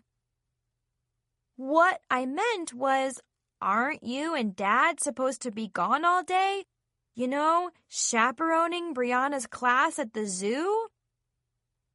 Actually, it was canceled due to a forecast of thunder showers. And since I've already taken the time off from work, I decided to just stay home and relax. What? You're staying home? All day? Are you sure? I gasped. Yes, I'm sure. Honey, are you feeling okay? You kind of look like you just saw a ghost or something. Actually, Mom, I felt just fine until I walked into this kitchen. Now I want to throw up. What I mean is, yes, I'm not sick at all, and I'm feeling very fine, actually, I babbled. Okay, I had a humongous problem. There was no way I could leave the dogs in my bedroom with Mom in the house all day. And even if I stashed them in the garage, she'd probably stumble upon them out there, too. I needed to get them out of the house and fast. If one of the puppies even sneezed, there was a good chance Mom would hear it all alone in the house with 8 dogs. Unlike my school, which was busy, crowded, and practically a zoo. That place was usually so noisy, I could barely hear my own thoughts. As crazy as it sounded, I didn't have a choice but to take the dogs to school with me, or face the wrath of Mom. I texted Chloe and Zoe and made them aware of the impending catastrophe. They told me to remain calm and meet them at the side door near the school library ASAP. But I still had to resolve 2 very minor yet important questions. Since no one orders pizzas for breakfast at 7 a.m., Queasy Cheesy was still closed, and their drivers were not available. So how was I supposed to convince my mom or dad to drive me and 8 dogs to school without them ever discovering the, dogs? That's when I suddenly remembered that my BFFs and I were meeting near the library, and it had lots and lots of books. So, I grabbed a marker, paper, blanket, and wagon and created the perfect doggy disguise. I had barely finished covering the dog cage with Brianna's old baby blanket when I suddenly heard the garage door open. Brianna's eyes got as big as saucers, and she looked like she was about to wet her pants. When I turned around, Dad was standing there with a mug of coffee, staring right at the dog cage. OMG, I was so startled, I almost lost my biscuits and gravy breakfast. Dad looked at the dog cage, and then at me, and then back at the dog cage again. I thought for sure I was busted. Until he said, "So, Nikki, it looks like you're going to need help getting those library books to school. I'll go unlock the van and load you up." I was speechless and very happy. My dad had volunteered to take me and the dogs, library books, to school. "Thanks, Dad," I said. "I really appreciate it." "That's a big load of books. Where did you find them, Nikki?" he asked, taking a swig of coffee. "Actually, someone left them all on a doorstep, and I've been taking care of them until I could find them a home. Well, a home in our school library, of course," I explained nervously. Dad unlocked the van door and went back into the house to let Mom know he was driving me to school. I quickly wheeled the books out to the van, and Brianna helped me load everything inside before he returned. As Dad pulled out of the driveway, I turned on the radio and blasted his favorite golden oldies music station so loud I thought my ears were going to bleed. Luckily, the loud music made it almost impossible for Dad to hear the dogs bark. But if he had glanced at the library books behind him, he would have been in for a really big surprise. My heart was pounding in my chest like the bass to my favorite rap song as I adjusted the blanket to cover the curious puppies. What was I thinking? I must have been suffering from temporary insanity when I came up with the ridiculous idea to bring 8 dogs to school. I was already dreading my day at school, and it hadn't even started yet.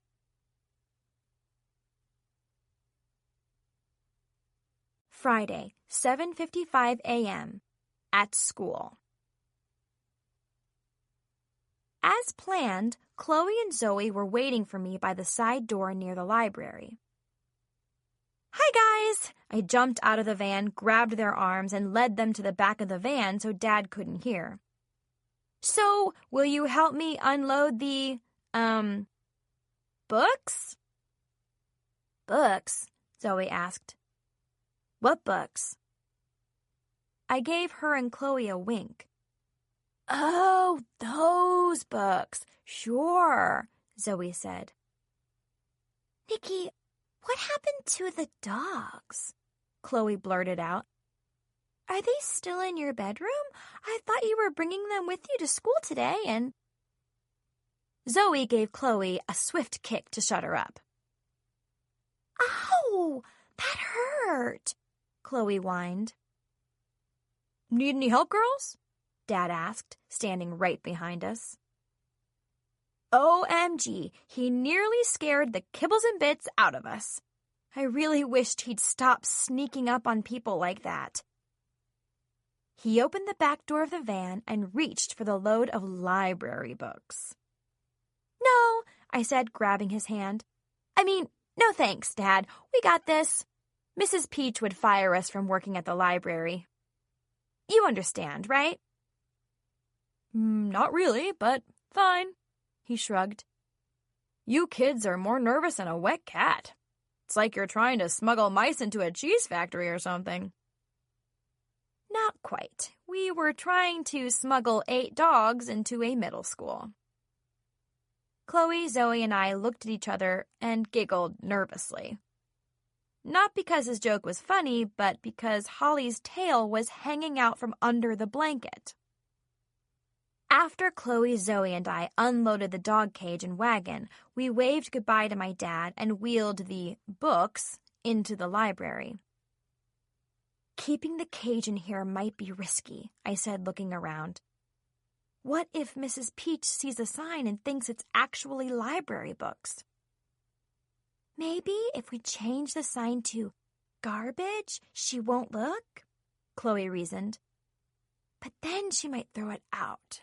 I know. How about snakes? Then she wouldn't go near it." "No, we should hide the dogs in a safe, top secret place that only we know about. Like, Zoe said, tapping her chin. Suddenly, we all had the exact same idea. The janitor's closet, we yelled excitedly. We quickly wheeled the cage down the hall to the janitor's closet. We rolled the cage inside and closed the door. I just hope the dogs aren't too noisy, Zoe said, pulling off the blanket and folding it up. Well, we can listen to them with this, I said, reaching inside my backpack and pulling out the baby monitor. Chloe turned it on and placed the receiver part on top of the cage and handed the speaker part to me. All the puppies were resting, and Holly quietly stared out at us, probably curious about her strange new surroundings. Look, Chloe said. Her water bowl is empty. I'll fill it back up so she won't get thirsty.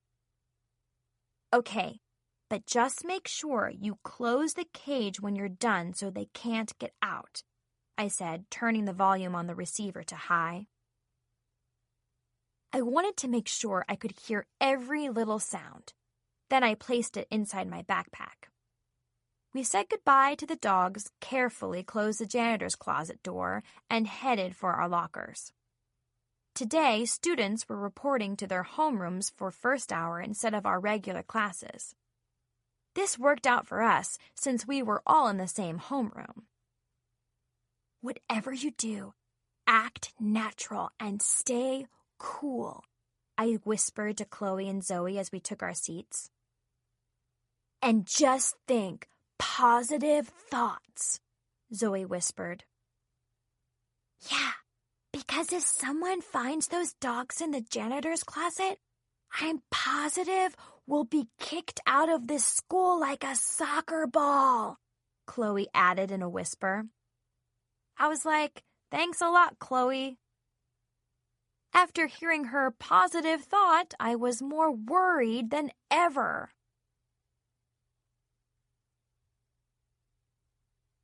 Friday, 8:27 a.m. in homeroom class. The classroom was so quiet you could hear a pin drop. Then, boom, splash, bark, yip, yip, crash. The loud noises from my backpack startled me so badly, I practically jumped out of my seat. OMG! It sounded like pure puppy pandemonium. I immediately regretted that I'd turned up the volume of the baby monitor so high. I also immediately regretted that I hadn't checked to make sure Chloe had closed that cage door after refilling Holly's water bowl. Every single person in the room heard it, including Chloe and Zoe. I totally panicked. My startled teacher stopped writing on the board, walked over to my desk, and gawked at me. Goodness, what is all that noise? It's my stomach. Nikki, are you okay? She asked, looking very concerned. Have you ever been so queasy that your stomach sounds like 7 dogs fighting in a utility closet? That's totally me right now. I grabbed my stomach and faked a very loud and painful moan. My teacher shuddered at the thought. Actually, no, I haven't, thankfully, she muttered. Yip, yip, bang, squeal, bark, crash. Sorry, but this could get really ugly, I said, and then moaned really long and loud like a moose with a bad toothache. Mostly, I was trying my hardest to cover up the noise coming from my backpack, but I don't think it was working. I'm really worried about you, Nikki. Did you maybe eat something that didn't agree with you? My teacher asked. Probably. Remember that blue cheese macaroni casserole from lunch yesterday? Only it was actually more of a moldy green color and smelled like fermented skunk spit. I ate 3 large bowls of it. Oh! I watched as kids frantically scooted their desks out of my puking range. Come on, even if I really had eaten that stuff, they wouldn't need to move away like that. Hey, they'd need to swim out of the room. Just saying. Squeal, bark, crash, yip, yip, bang, grr, bark, yip, crash, bang, crash. A few kids were staring at me in horror, like I was possessed by the drum section of a small middle school marching band. What were those dogs doing in there? Chasing bowling balls and playing fetch with the mop buckets? Ow, ow, ow, ow! Zoe suddenly yelled like a coyote howling at the moon. Teacher, I had too much of that molderoni, macaroni too. I am so sick. Then Chloe joined in. Moo! Quick, quick! Oink, oink! Cock-a-doodle-doo! Girlfriend was definitely overdoing the theatrics. She sounded like a barnyard at sunrise. Then, for dramatic effect, I reenacted that infamous scene from that time Mackenzie threw up in French class. Help! I think we are gonna toe up! OMG, that's when the entire classroom went completely nuts. Everyone knows that puking can be contagious. It's probably never been scientifically proven, but still. At least 4 other kids were holding their mouths and starting to look really sick, too. Only, unlike Chloe, Zoe, and me, those kids were probably really going to throw up. Just one kid getting sick in class was super gross. Ew. But 4 at the same time? Quadruple ew. I definitely didn't want to be around when that happened.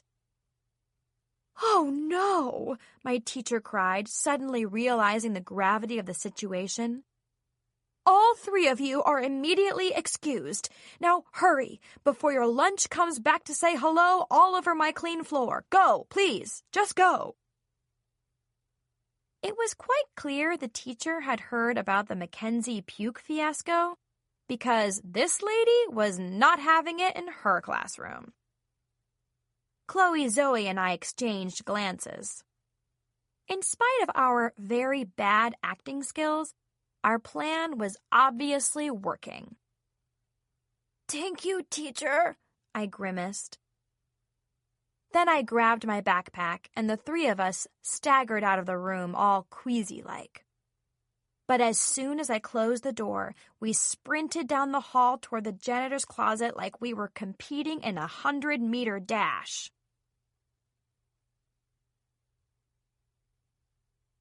Friday, 8:38 a.m. in the janitor's closet. As we sprinted down the hall, it felt like the janitor's closet was 2 miles away. By the time we reached it, we were pretty frantic and completely out of breath. I cautiously opened the door, and the 3 of us peeked in. OMG! I couldn't believe the huge mess those dogs had made. It gave a whole new meaning to that popular old-school song, Who Let the Dogs Out? But mostly, we couldn't believe all the fun the puppies seemed to be having.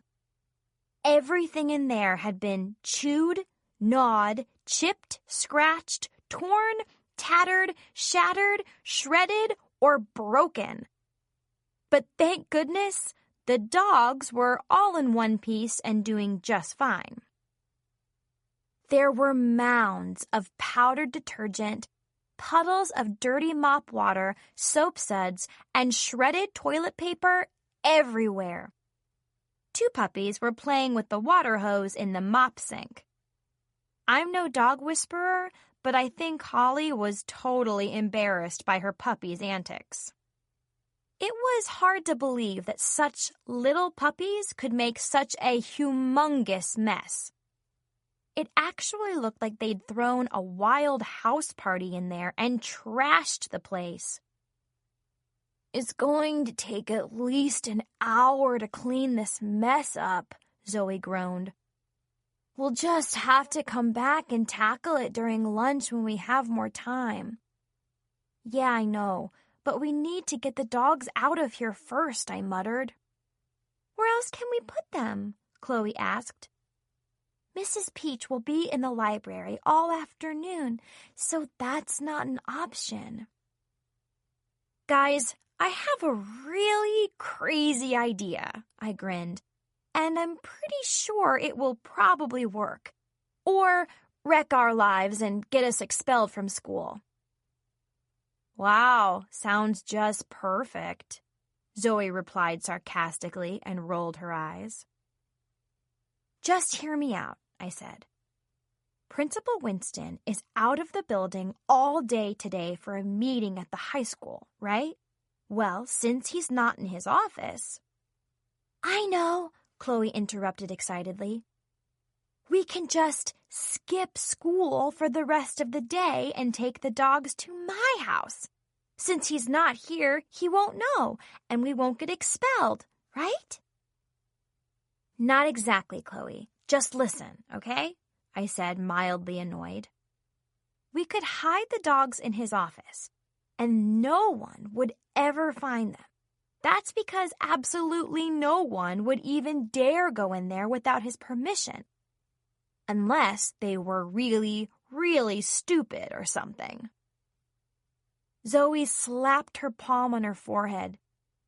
Duh! Am I the only one who sees the irony here? Sheesh. There's an iron in here? Chloe asked, looking around. Where is it? Like, who would iron clothes in a janitor's closet? Ooh, I know, the janitor, right? Chloe, I said irony, Zoe sighed. I know. I heard you the first time. But I still don't see any iron, Chloe muttered. Chloe, there's no iron. Trust me, I said. I didn't think so. Tell that to Zoe, Chloe grumped. Come on, Zoe, I argued. If you have a better idea, let's hear it. Actually, I think Chloe's really stupid idea of skipping school is better and less risky, she grumbled.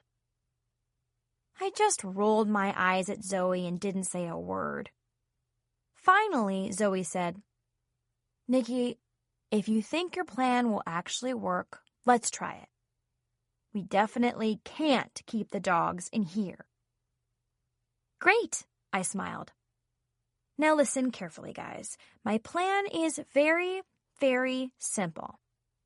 All we have to do is sneak the dogs into Principal Winston's office, keep them from totally trashing the place like they did the janitor's closet, make sure no one accidentally discovers them, and then sneak back into his office at the end of the day and take them home. Like, how hard can that be? Chloe and Zoe just folded their arms and stared at me. So that's the plan. Do you guys have any questions? I asked happily. Yes, I think Chloe and I have the same question, Zoe muttered. Are you crazy? Okay, I wasn't quite expecting that question, but hey, that's Chloe and Zoe. You gotta love 'em.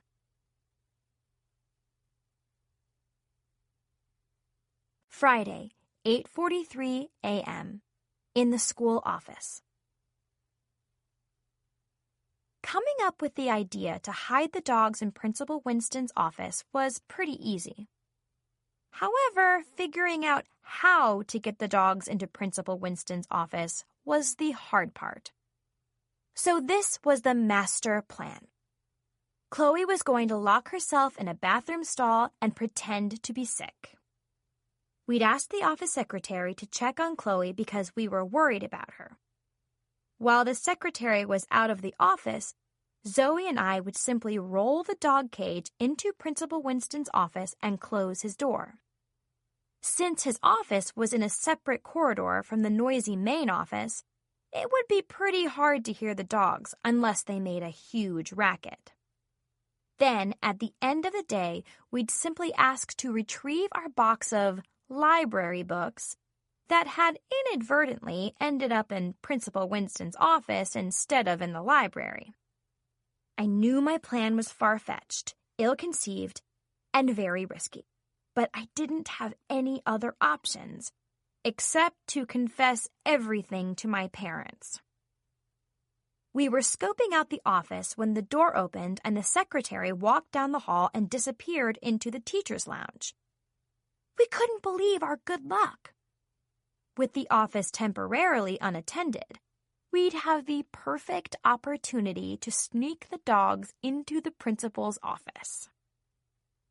We grabbed the wagon and rushed into the office, only to discover some good news and some bad news. The bad news was that there was a student office assistant on duty. But the good news was that it was our friend, Marcy. Good morning, Nikki, Chloe, and Zoe. So how can I help you all? What's up, Marcy? I said. We have a really big favor we'd like to ask you. It's kind of a secret. She stared at the wagon behind us with a puzzled look on her face. Then she read the sign and blinked in disbelief. OMG, I can't believe you guys would actually do something like this. And you expect me to keep it a secret? The entire school needs to know what you're doing, Marcy screeched excitedly. It seemed really clear from her over-the-top reaction that she must have spotted a puppy peeking out from under the blanket, or a wayward tail wagging or something. Just great. We were so busted. Chloe, Zoe, and I went into panic mode. Listen, Marcy, I can explain all of this. Just give me a chance, please. I pleaded with her. When the secretary returns from her break, I'm sure she's going to be as shocked and surprised by what you're doing as I am. Of course, she'll inform Principal Winston the minute he gets back, Marcy continued. Actually, Marcy, it looks like you're pretty busy here, so we really should be getting back to class, Zoe exclaimed. Have a nice day. But Chloe totally lost it. Oh, no! Now we're going to get expelled from school, and our parents are going to kill us, she shrieked hysterically as she grabbed her stomach. Ah, I think I'm going to be sick for real. Cock-a-doodle-doo! Boo! Oink! Okay, Marcy, I won't bother to explain what we're trying to do, so just forget we were even here, I said in frustration. No, you don't have to explain anything. It's quite obvious. You're collecting book donations for the library. Again, right? You guys are unbelievable. Our school is really lucky to have dedicated students like you so willing to give of yourselves. Principal Winston should give each of you the Student of the Year award. I'm just so proud and honored to be your friend, Marcy gushed. Now, what can I do to help? Chloe, Zoe, and I glanced at each other and giggled nervously. Phew, that was close. I was glad Marcy had offered to help us. But after her glowing compliments, asking her to abuse her position as student office assistant by helping us smuggle 8 dogs into Principal Winston's office had suddenly gotten a lot harder. I had chosen to get involved in all of this to try to help Brandon save Holly and her puppies. But to involve innocent people like my BFFs and now Marcy?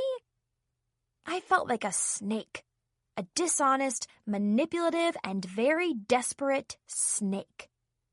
I didn't have a choice but to call my parents and tell them everything before I got my friends and myself into serious trouble. Thanks, Marcy. So, does this mean we're not getting expelled for sneaking Holly and her puppies into school? Chloe blurted out. Zoe gave Chloe a swift kick to shut her up. Ow! That hurt. Chloe grumped and shot Zoe a dirty look. Puppies? Did you just say puppies? Marcy gasped excitedly. OMG, I love puppies. I've been begging my parents to get one, like, forever. Where are they? Can I see them? Please?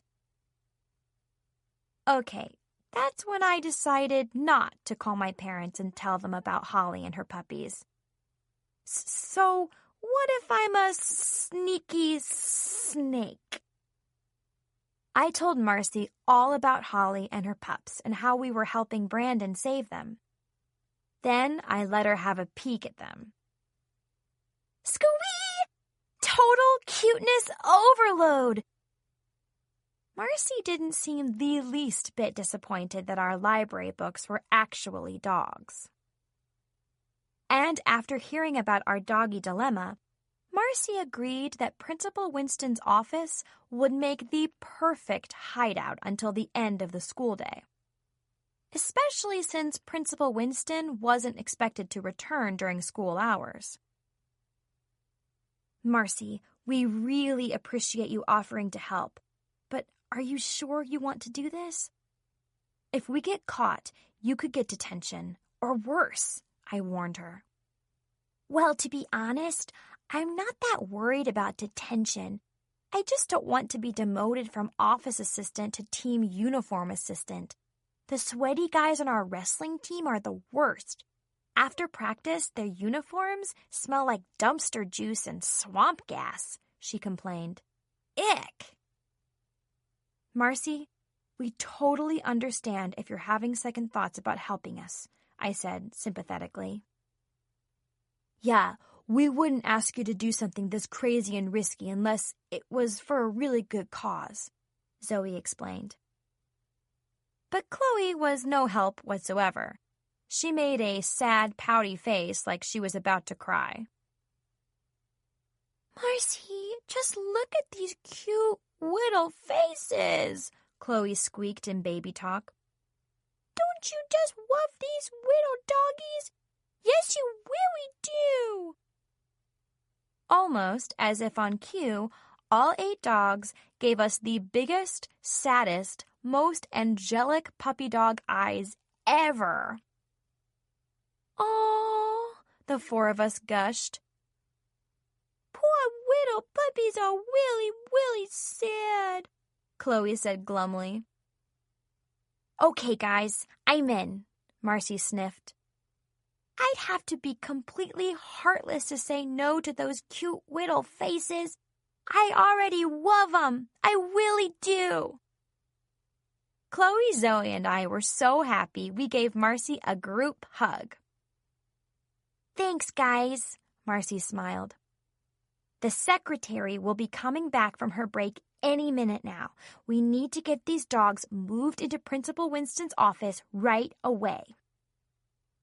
I guess the fact that we were actually about to hide 8 dogs in the principal's office must have finally sunk in or something. Because suddenly my heart started to pound, and my palms got super sweaty, and my stomach started to feel very queasy, for real. I took a deep breath, nodded, and calmly said, Okay, Marcy, let's do this. But inside my head, I was totally freaking out.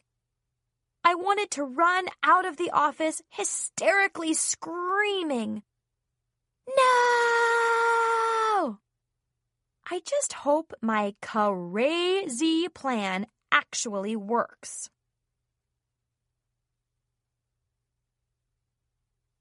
Friday, 8:57 a.m.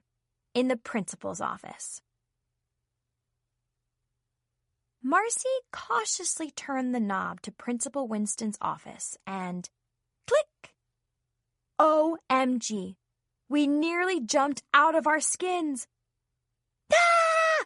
Chloe shrieked and grabbed my arm. Okay, that was the loudest doorknob click ever. But still, there was no need for Chloe to act like she'd just seen an axe murderer or something. "Chloe, let go of my arm," I whisper-shouted. "Sorry," she muttered. "I'm just a little jumpy, okay?" The four of us nervously tiptoed into the dark office, wheeling the dog cage behind us. For some reason, it felt really creepy in there. Like at any second, some nightmarish creature was going to crawl out of the shadows, grab us with its long, bony claws, and do something really horrible to us. You know, like enroll us in summer school. Eek! Marcy stopped in the middle of the room. "Shh! Do you guys hear that sound?" I definitely heard it. Knock, knock. Knock, knock. "Oh no!" Zoe gasped. "I think someone is knocking on the door. We're doomed." "That's not the door. It's Chloe's knees," I said, rolling my eyes. "Hey, I already told you I was a little jumpy," Chloe snarked. "This place feels like a haunted house or something. Does anyone have a flashlight?" "That's it. I can't handle this," Marcy cried. "I'm going to do what I should have done in the beginning." She turned and headed straight for the door. I could not believe she would just panic and abandon us like that. "Wait, Marcy, come back," I whisper-shouted. "Well, it looks like she'd rather smell funky wrestler uniforms and hang out with us puppy smugglers," Chloe grumbled. When Marcy reached the door, she stopped. Then she hit a switch on the wall, and bright lights flooded the room. Chloe, Zoe, and I blinked in surprise. "There, isn't this a lot better?" Marcy said as she opened the curtains on a window. I don't know about you guys, but the darkness was giving me serious goosebumps. Chloe's fright subsided as we looked around. The office was a lot less Temple of Doom looking with the lights on. Actually, it was kind of on the boring side. Cheesy-looking certificates hung on the walls, a bookcase was filled with dusty books, and a clock sat next to a framed family photo. A big candy jar sat on his desk along with stacks of papers. I couldn't help but shudder. Hopefully today was the first and the last time I'd be hanging out in the principal's office. I folded the doggy blanket and placed it in the wagon. All the dogs had cuddled together and were about to take their mid-morning nap. I think they're still exhausted from that big party they had in the janitor's closet, so they'll probably just sleep the rest of the day. You won't even know they're there, I assured Marcy. Great. I'll come back to check on them every hour between classes. And if there's a problem, I'll text you, Nikki, Marcy explained. Otherwise, just meet me here after school to pick them up. Thanks, Marcy. You're a lifesaver, I said. Suddenly, Marcy froze. Shh! I hear another strange sound, she whispered. Smack, smack, smack. Smack, smack, smack. I definitely heard it too. Alarmed, Marcy, Zoe, and I stared at the door. Were those footsteps? OMG! What if the secretary was coming in to place Principal Winston's mail on his desk and discovered us in here? I quickly searched the room for a hiding spot. Maybe we should hide in that closet, I shouted quietly. Hey guys, don't freak out. It's just me, Chloe giggled. We turned around to see her smacking loudly on the last few pieces of chocolate in Principal Winston's candy jar. Sorry if I sound like a pig, but those mini candy bar thingies are delish. Evidently, in the 60 seconds we had our backs turned, Chloe had somehow crammed most of the candy bars from that big candy jar into her dainty little mouth. Seriously, how did she do that? Does her jaw unhinge when she eats like those huge snakes on the Animal Planet TV shows? Anyway, in spite of Chloe's noisy feeding frenzy, the dogs had finally fallen asleep. Marcy turned out the lights and we rushed back to the main office. And just in time, too. As we headed into the hall on our way to class, the secretary held the door open for us. Have a nice day, girls, she smiled. You too, we said and smiled back at her. Anyway, thank goodness the dogs are safely hidden away in Principal Winston's office, where no one will find them. Now, all I have to do is just survive the rest of the school day, which is about 5 hours. How hard can that be?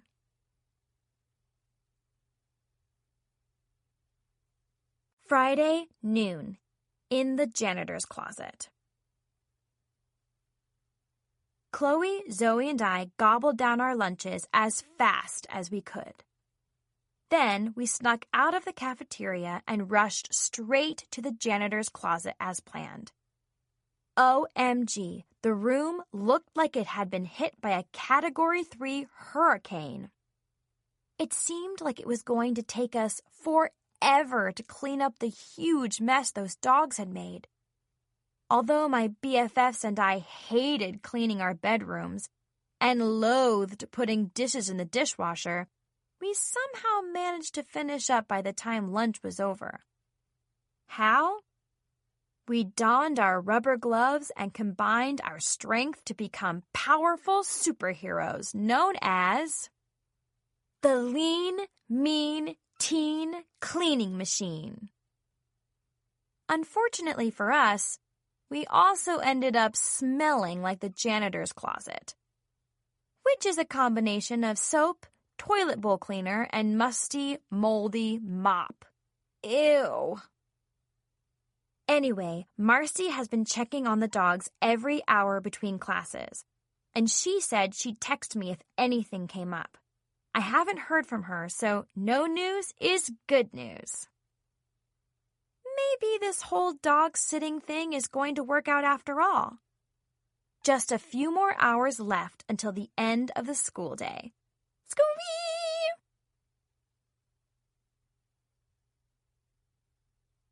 Friday, 1 p.m. in biology class. The big science fair is today after school, and students are already setting up in the gym.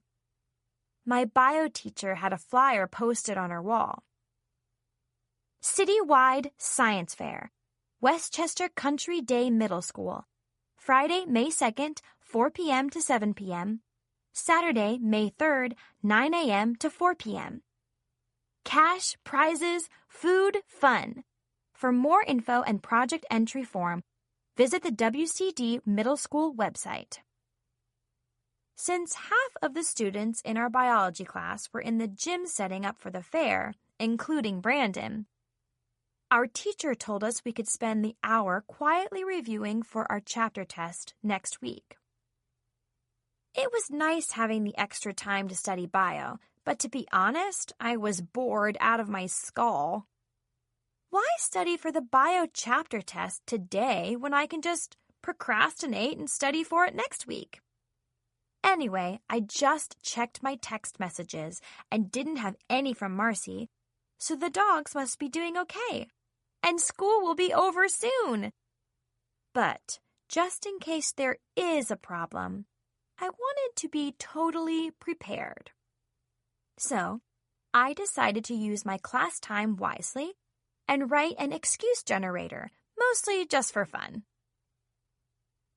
excuse generator.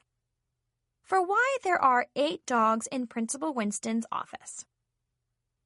To Principal Winston. From Nikki J. Maxwell. Dear Principal Winston, you are probably wondering why there are 8 dogs in your office.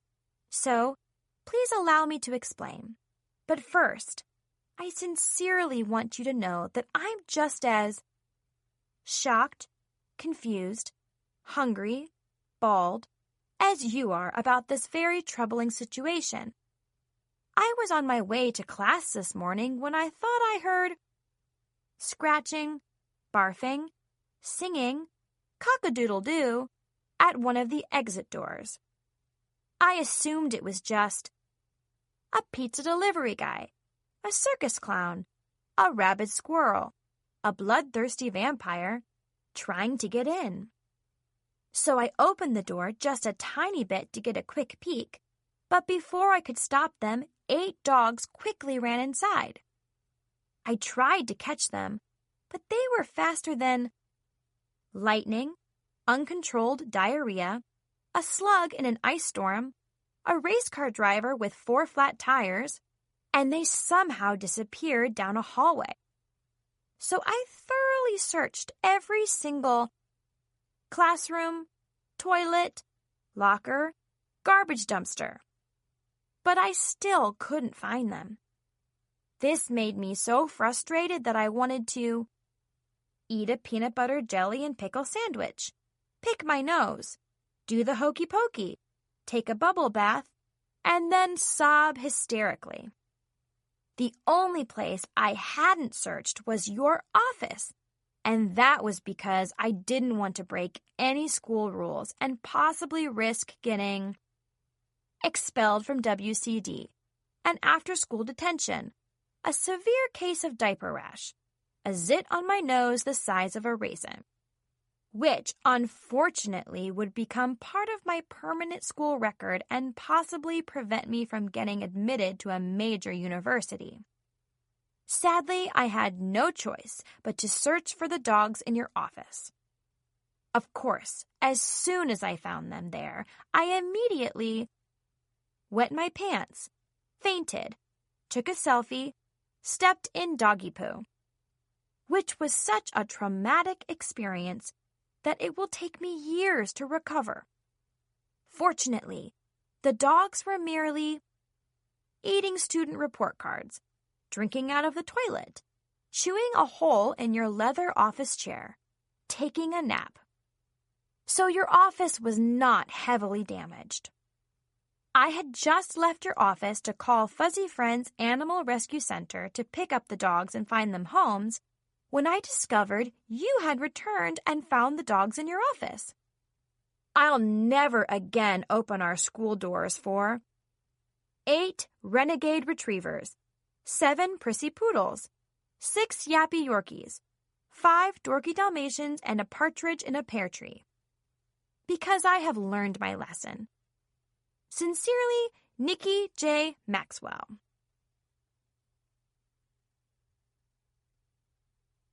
Friday, 3:05 p.m. in the school library. It's hard to believe a day that started so horribly wrong is ending so perfectly right.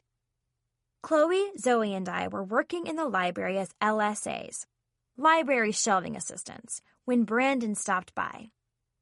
We both had been really busy with stuff and hadn't seen each other all day.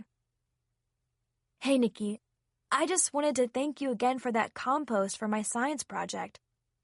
I gave the leftovers to Mrs. Wallabanger, and she was thrilled. She plans to use it to fix her flower garden. No problem. I'm always happy to help, I smiled. Then Brandon got super serious. But most of all, thank you for helping me with Holly and her pups. You've been just awesome, he gushed as he brushed his shaggy bangs out of his eyes. Then he, stared right into the murky depths of my fragile but tortured soul. OMG, I thought I was going to melt into a big puddle of sticky goo right there at the front desk. Squee! I decided to be perfectly honest with Brandon because true friendship is based on honesty, trust, and mutual respect, right? Thanks, Brandon. I have to admit, I've had some challenging moments with the dogs, but overall, things have gone really well, and they've been a lot of fun. Okay, so maybe I wasn't completely honest.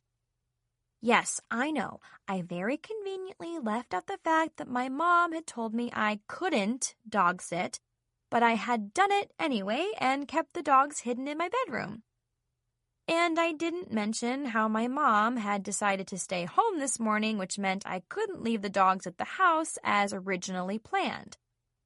I also skipped the part about me bringing the dogs to school today and the fact that Chloe, Zoe, and I had hidden them in the janitor's closet. And how Marcy had helped us smuggle them into Principal Winston's office while he was out for the day. So I guess you could say I basically lied to Brandon by not telling him things. Sort of. But get this. He said he planned to thank me for all of my help by getting us cupcakes at the cupcakery sometime soon. Squee! I was really happy to hear that news. And so were those nosy snoops Chloe and Zoe. Anyway, in less than 1 hour, we'll be meeting Marcy to pick up the dogs from the principal's office. And then Chloe will take over. Chloe and Zoe are both really lucky because their parents know about the dogs, so they won't have to sneak around or hide them in their bedrooms like I did. I'm just happy I survived the past 24 hours, and so did all the dogs. Scooby! I don't mean to brag or anything, but I've been the perfect pet sitter.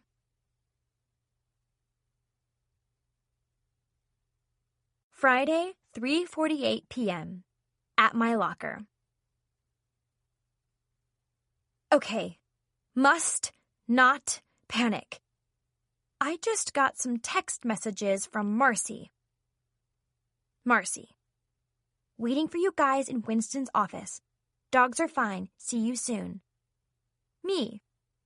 Great. At my locker waiting for Chloe and Zoe. Should be there in about 2 minutes. Marcy. BTW. Dog water bowl is empty. Is it okay to give them more water? Me. Please do not open dog cage, so no water. Marcy. Are you sure? They look thirsty. Me. Do not open dog cage. Marcy. Oops. Me. What happened? Me. Marcy? Marcy. Help! This is what happened. I was about to rush off to rescue Marcy when I heard someone calling my name. Nikki, wait up. I need to talk to you. Brandon jogged up and leaned on my locker, completely out of breath. Whew, I just ran all the way from the gym to the library and then here. But I'm glad I caught you before you left. I forgot to mention this earlier, but is anyone at your house right now? That's when I got another text from Marcy. Marcy. Trying to put dogs back in cage. Impossible. Where are you guys? Actually, Brandon, my mom is home right now. She didn't go to work today. Why do you ask? Great. Since I have to be at the science fair until 7 this evening, I just sent the Queasy Cheesy driver to your house to pick up the dogs and take them to Chloe's house. Is that okay? I just stared at Brandon with my mouth dangling open. Wait a minute. You already sent the driver to my house? Yes, Brandon answered. To pick up the dogs? Yes. From my mom? I practically screeched. Is there a problem? I thought you said she was home, Brandon asked, a little confused. She is home. She was, actually. That's when I got another text from Marcy. Marcy. Where are you? The dogs are running around and getting into everything. Help! My mom just texted me she took the dogs, shopping. They won't be back for at least an hour. Shopping? Really? Brandon said. Well, I'll just tell the driver to wait in the driveway until she gets back. No, he can't. Okay. But after shopping, she plans to go to, the spa. Nikki, your mom is taking 8 dogs shopping and to the spa? It's a doggy spa, and it's run by Miss Bree. She's the lady you spoke to on the phone yesterday. They'll probably be there for, 17 hours, so the driver definitely shouldn't wait. Then Chloe and Zoe walked up. Hi, Nikki, is everything okay? Zoe asked. Yeah, you look a little flustered, Chloe added. Well, things are a little crazy right now, Brandon explained. Nikki just gave me an update on the dogs, and some of it is almost unbelievable. You told Brandon about the dogs? Chloe and Zoe exclaimed. Yes, no, sorry, I'm just really, really confused right now, I muttered. Nikki told me the dogs aren't at her house right now, Brandon said. So you know all about us bringing the dogs to school today? Chloe laughed. And them completely trashing the janitor's closet? Zoe giggled. Nikki, why are you making those strange, ugly faces at us and pointing at Brandon? Chloe asked. Oops, Chloe and Zoe mumbled. That's when Brandon started to freak out. Okay, wait a minute. Did you guys just say you brought the dogs to school today and put them in the janitor's closet? No, we didn't just say that, Chloe fibbed. Well, Nikki just told me her mom was taking them shopping into a doggy spa, Brandon said. Your mom is taking the dogs shopping into a doggy spa? Chloe and Zoe exclaimed. Well, yes. Of course she didn't, I shrugged. Okay, Nikki, I'm really confused, Brandon said, shaking his head. If the dogs are not at your house, or in the janitor's closet, or shopping with your mom, or at the doggy spa, then where in the heck are they? Brandon, Chloe, and Zoe stared at me like forever, waiting for my answer. Suddenly, Marcy came running down the hall, screaming at the top of her lungs. Help! The dogs are loose in Principal Winston's office! Which meant I didn't have to answer Brandon's question because Marcy did. What? The dogs are in Principal Winston's office? Are you guys serious? Brandon groaned. As serious as a heart attack, we answered. That's when the 5 of us frantically took off running to get to the principal's office.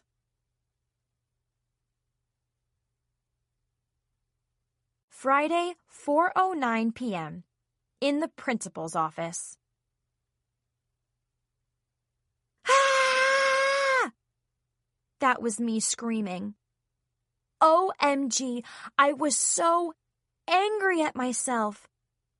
Why did I think I could secretly keep 8 dogs in my bedroom and then take them to school and hide them in the janitor's closet and then smuggle them into the principal's office? What was I thinking? And just when I thought things couldn't get any worse, they did. When the 5 of us finally arrived at the principal's office, we cautiously peeked inside. Unfortunately, we saw 8 dogs running loose, trashing the office. And one very confused ticked off principal. Of course, when Principal Winston saw us standing there, he totally lost it. "Can anyone explain to me why there's a pack of wild dogs running loose in my office?" he yelled. "I'm sorry, sir, but it's all my fault," I stammered. "No, it's actually my fault," Marcy said, hanging her head. "Principal Winston, I accept total responsibility for these dogs," Brandon admitted solemnly. "Well, I was involved too, sir," Zoe said glumly. That's when everyone stared at Chloe. "Hey, I just raided your candy jar," Chloe shrugged. "I am no puppy smuggler." I could not believe Chloe was throwing all of us under the bus like that. "Well, the owner of these dogs better speak up, or I'm going to be calling all of your parents." It got so quiet you could hear a pin drop. Then we heard a friendly voice in the doorway. "Excuse me, Principal Winston, but these dogs are part of my science fair project and somehow they escaped. I'm really sorry about that." It was Max Crumbly? Of course, everyone was shocked to see him standing there, and poor Principal Winston was so confused he didn't know who to believe. Until Max called Holly over and all 8 dogs tackled him and smothered him with kisses. Max introduced himself to the principal and told him he attended South Ridge Middle School. He went on to explain that his science fair project with Brandon was using distillation to turn dirty water into clean drinking water. And it involved taking dirty runoff water from compost and bath water from the dogs and turning it into clean drinking water. Principal Winston was very impressed with both Max and his science project, and apparently so were Chloe, Zoe, and Marcy. For some unknown reason, all 3 of them suddenly got a severe case of the giggles. I could not believe that they were actually flirting with Max like that. Anyway, while Principal Winston chatted with Max, Brandon started to gather up the dogs and put them back in their cage, and Chloe, Zoe, and Marcy tidied up the office. "Well, I should probably get back to the science fair now. I sincerely apologize again for the runaway dogs." "It was nice meeting you, Max." As Max was about to leave, he and Brandon exchanged glances. Then Brandon cleared his throat. "Actually, Principal Winston, if it's okay with you, maybe we can help Max with the dogs." "Yeah, we definitely wouldn't want them to get loose during the science fair," I added. "That's a good idea," Principal Winston agreed. "So why don't all of you help Max keep an eye on them?" "Now that I think about it, I'll probably just take the dogs home before they cause any more trouble," Max reasoned. "Actually, Max, I like that idea even better," Principal Winston chuckled. Brandon grabbed the wagon, and the 6 of us got the heck out of there.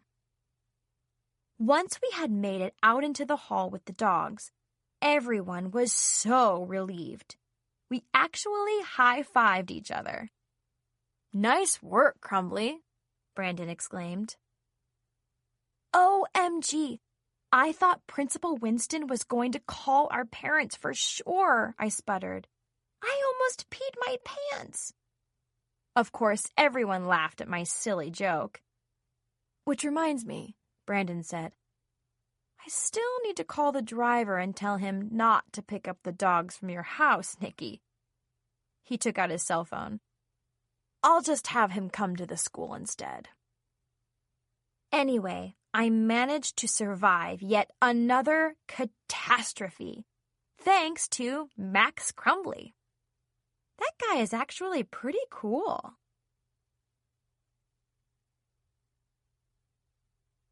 Friday, 4:45 p.m. at Chloe's house.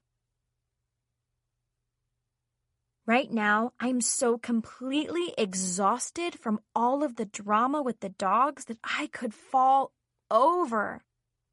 After we left the principal's office, Chloe rushed home to get ready for the dogs. And since Brandon had to be at the science fair, I agreed to help deliver them to Chloe's house. I have to admit, I was super relieved that I didn't have to hide them from my parents anymore. It was a miracle I was actually able to keep the dogs hidden in my bedroom without them finding out. After a very noisy trip with the dogs in a van, I anxiously rang Chloe's doorbell. Ding dong, ding dong, ding dong. The first thing I planned to do when I got back home was relax in a warm bubble bath. No, wait, the upstairs bathroom still reeked of manure and peanut butter. Ew. Okay, instead I'll just chillax by finishing up a watercolor painting I'd started last weekend. But that was going to be difficult to do since the dogs had chewed a leg off my artist easel. Well, I could always lounge around in my comfy PJs and bunny slippers and just write in my diary. Not. The dogs had accidentally peed on my PJs and chewed the ears off my bunny slippers. So now they looked like big fuzzy rats. My bunny slippers, not the dogs. My thoughts were interrupted when someone finally answered the door. The person was wearing a surgical mask, surgical scrubs, and latex gloves and was holding a can of spray cleaner. Chloe, is that you? Hi, Nikki. Yeah, it's me. Did you get my phone message? I'm really sorry, she said glumly. I burst into giggles. Hey there, Doc McStuffins. Did I catch you in the middle of surgery? I teased. Chloe pulled down her face mask and glared at me. No, Miss Smarty Pants. I sneezed and it freaked out my uncle, so now he's forcing me to wear this getup and spray the room with disinfectant, she complained. He's a total germaphobe. He just got here a few hours ago and is refusing to go back to his condo because his next-door neighbor just adopted a, D-O-G. What? Chloe, why did you spell dog? Shh, she hissed and looked over her shoulder nervously. That word will practically send my uncle into convulsions, so we have to be very careful what we say. Chloe, who's at the door? I heard a man yell from the kitchen. Please tell them they can't come inside without a face mask and latex gloves. We have enough germs in this house. Just stop worrying, Uncle Carlos, please, Chloe answered, a little irritated. He continued. And if it's the mailman, please call the Centers for Disease Control. Heaven knows what deadly germs are living on those spit-covered envelopes people have licked that he carries from house to house. He's probably spreading the bubonic plague. I'm getting heart palpitations just thinking about it. Uncle Carlos, it's just my friend Nikki, she replied. Please, just chill out. How can I not worry when you're standing there with the door open? Do you realize you're letting in dozens of airborne viruses every minute? No wonder I'm feeling really sick, he complained as he sprayed the room. Chloe's Uncle Carlos is a little, weird. Sorry, Nikki, just ignore him, she whispered. So, what's up? Chloe, I heard that, he yelled. In spite of my nasal congestion and severe ear infection from my allergies, I can still hear. Chloe rolled her eyes in frustration. Actually, Chloe, I began, I just came by to drop off these, 8 packages, just like we discussed, I said awkwardly and pointed to the dogs. So I guess you didn't get the message I left on your cell phone, Chloe sighed. What message? I asked. I guess I didn't hear my phone ring. The dogs were super noisy on the trip over here. Chloe cringed when I said the word dogs. Oops, I muttered. Sorry. Dogs! Her uncle gasped. Did someone just say dogs? Take them away before I break out in a rash. Oh no, I'm already starting to itch. No, Uncle Carlos. Nikki said dogs. It's just a slang word for friends, Chloe fibbed. Hey, Nikki, can you help me out here? She whispered, nudging my arm. Yo, listen up, Chloe, I suddenly exclaimed very loudly. Me and my dogs will be chilling at Crazy Burger tonight. You down with that? Startled, the smallest puppy looked up at me and barked. Chloe and I both shushed her. Chloe, did I just hear a dog? Her uncle yelled. He coughed overdramatically. No, I'm getting lightheaded and short of breath. It's probably an asthma attack. Chloe, quick, call 911. Uncle Carlos, you don't have asthma, Chloe grumbled.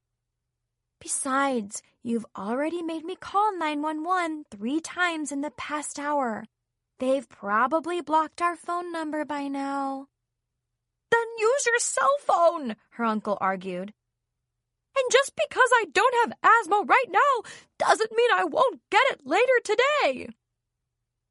Chloe looked like she was about to lose it. How about I babysit the dogs and you babysit my uncle? She mumbled under her breath. I heard that, her uncle shouted again. Are you sure there are no dogs in this house? Seriously, Nikki, I am so sorry, Chloe apologized. My parents said I couldn't keep the dogs anymore because my uncle is going to be here for the weekend. And unfortunately, he says he's allergic to dogs and just about everything else. Don't worry, Chloe. I totally understand, I assured her. How about Zoe? Maybe she can keep the dogs for 2 days? Chloe suggested. I don't think so. Today is her mom's birthday, and Zoe is taking her out to dinner. They'll be gone most of the evening, so I guess I'll just keep them at my house another day, I sighed. My stomach was already twisting into knots at the thought of hiding the dogs from my parents again. Although I was exhausted, I felt even more sorry for Chloe.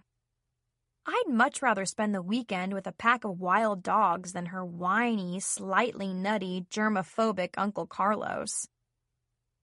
Chloe offered to help load the dogs. As we walked out to the van, Chloe's mom was coming up.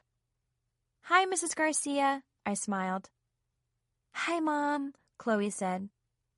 And don't worry, Holly and her puppies were just leaving. Hi, girls. Wow, the puppies are adorable, Mrs. Garcia squealed. Well, I've got some great news for you both. The Daisy Girl Scouts are having a sleepover at a neighbor's house to earn their pet care badges. So, Nikki, if it's okay with you, their troop leader, who is also my sister, would love to babysit the dogs since Chloe can't do it. I think that's a great idea, Chloe exclaimed. And tomorrow, after the sleepover, Mom and I can pick up the dogs and take them to Zoe's house. I know you're exhausted and need a break, Nikki. Mrs. Garcia continued. My sister loves dogs and has one of her own, so Holly and her puppies will be in good hands. And it'll be a great experience for the 16 little girls. Who knows, you might even find a home for one of the pups. Actually, that sounds fantastic to me, too, I said excitedly. I'll just run this past Brandon to make sure it's okay with him. I called Brandon on my cell phone and explained the situation with Chloe's uncle and how Mrs. Garcia's sister had volunteered to watch the dogs, along with her Daisy troop. Brandon was totally sold on the idea, so everything is all set. Mrs. Garcia agreed to drop the dogs off at the sleepover and then drive me home. It looks like my doggy drama is over and I survived. Squee!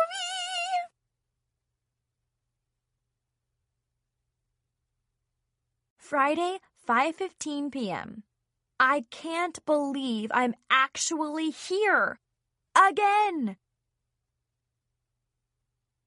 Brianna and I had fallen in love with all the dogs, but our favorite was the smallest puppy. She was super cute, curious, and smart, and loved to play with Brianna's stuffed animals.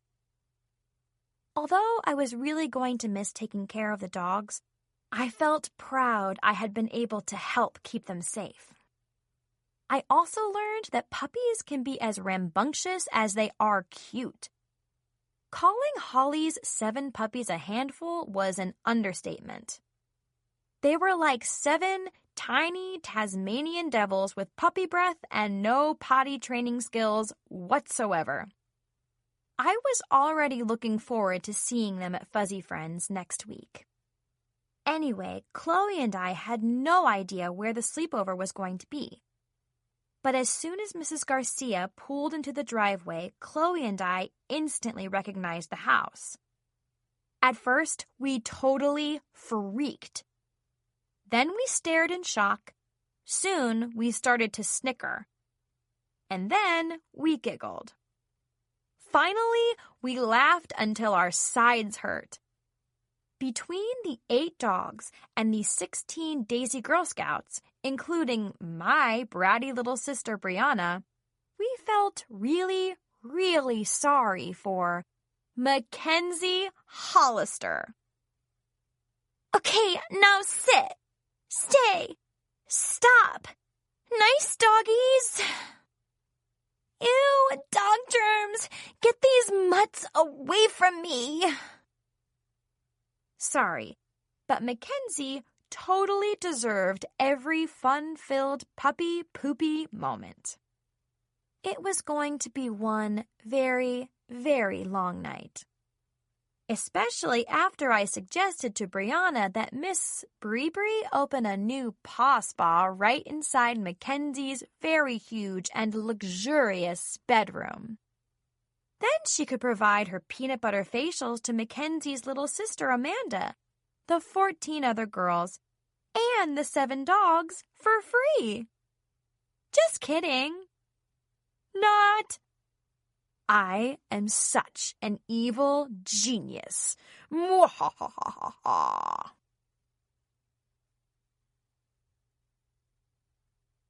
Saturday, May 3rd, 5 p.m. at Brianna's ballet class. I was so exhausted from taking care of the dogs that I slept past breakfast and lunch. And by the time I came downstairs to grab a bite to eat, Brianna had gotten home from her sleepover and left the house again to go to ballet practice, which meant I hadn't gotten a chance to talk to her all day. I was absolutely dying to know how everything went with the puppies and her new paw spa. Mom told me Brianna really enjoyed the sleepover and taking care of the puppies. And she had earned a pet care badge, which meant she'd be a responsible pet owner. Anyway, I decided to ride with Mom to pick up Brianna from ballet practice. And when I went inside to get my sister, I heard some very scandalous news. But first, let me make one thing perfectly clear.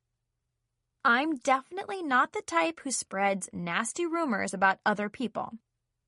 And I refuse to gossip behind a person's back, unlike most of the CCPs, the cute, cool, and popular kids, who will gossip about you right to your face.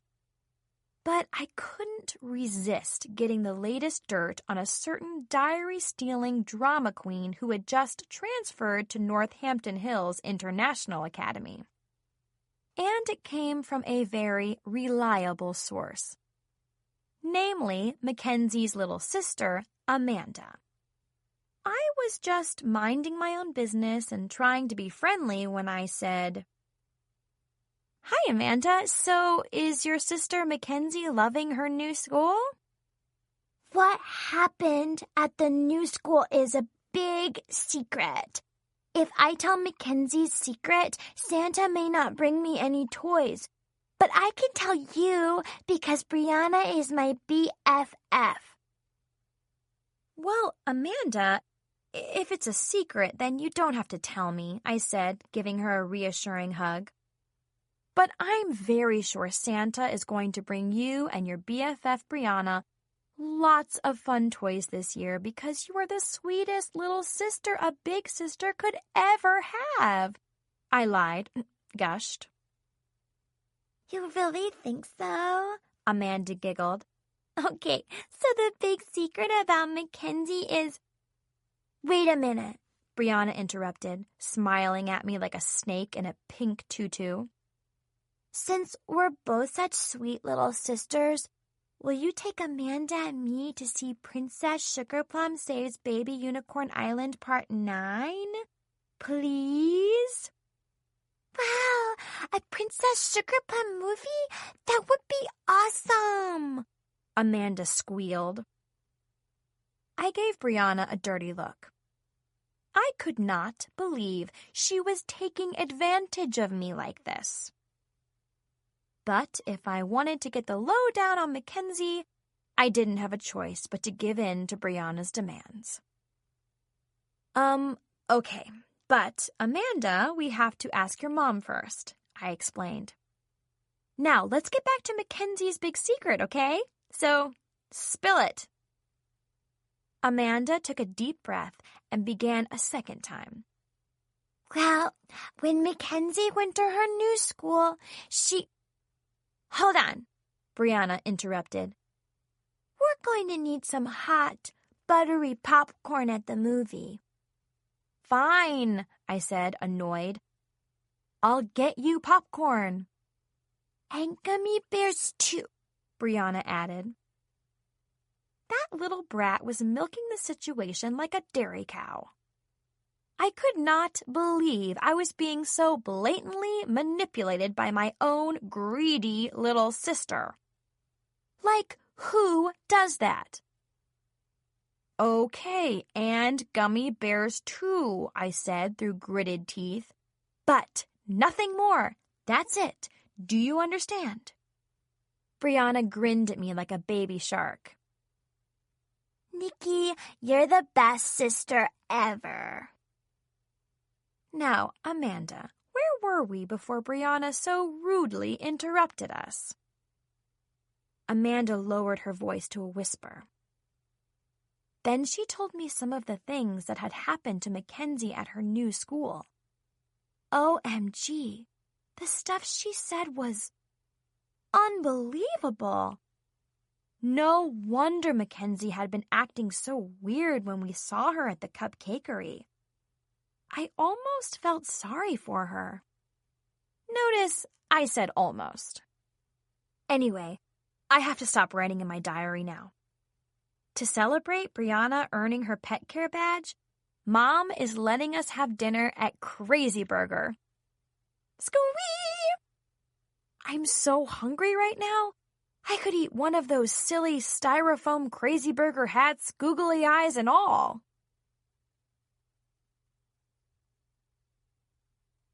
Saturday, 8:30 p.m. In my bedroom. I just talked to Zoe on the phone an hour ago. She told me that Chloe had dropped the dogs off around noon, and Zoe has been having a blast with them all day. It seems so quiet in my bedroom now that the dogs are gone. I really miss them. Anyway, I'm still in shock about the stuff I heard about Mackenzie today.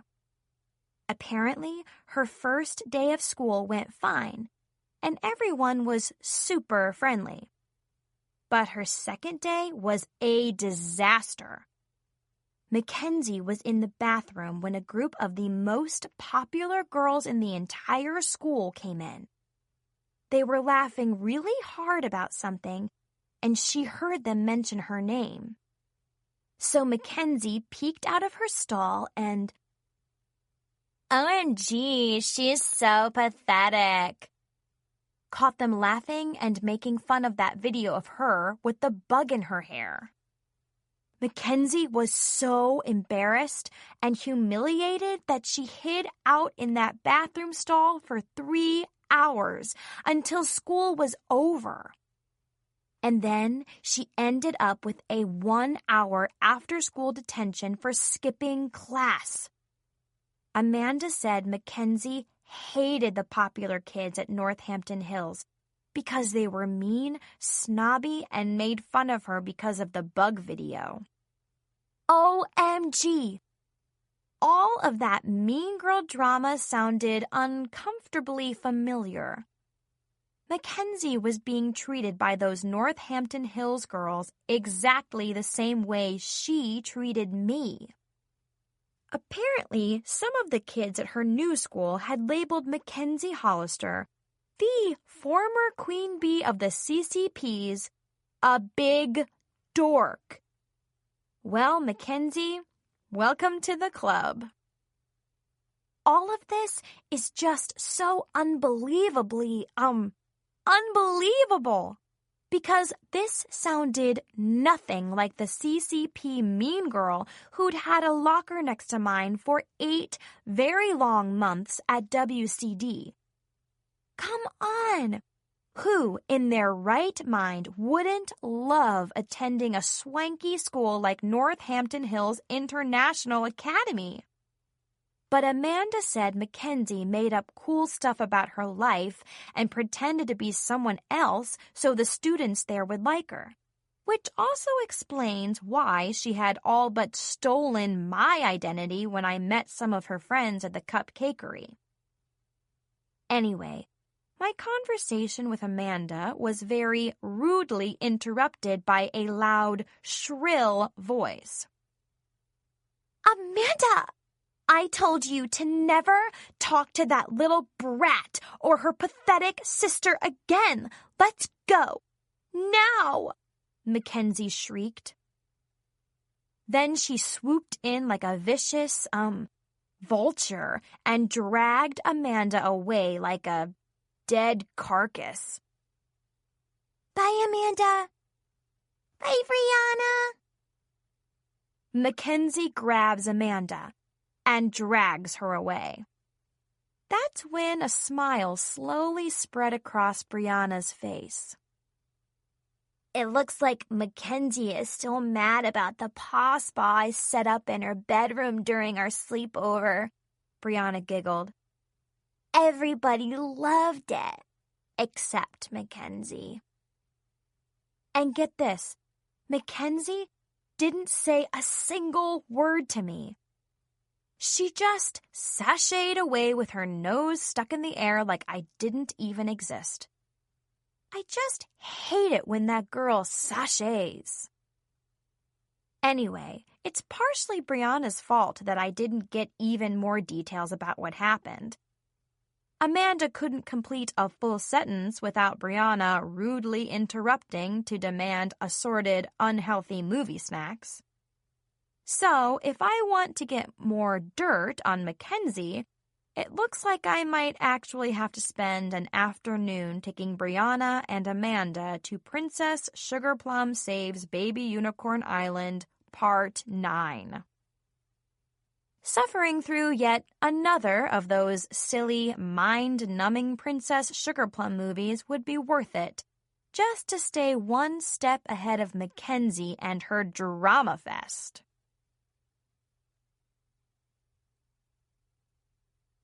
Sunday, May 4th, 7 p.m. At home. Brandon called me earlier today with some really great news about Fuzzy Friends. According to the manager, 4 dogs had been picked up for adoption on Friday and 6 on Saturday.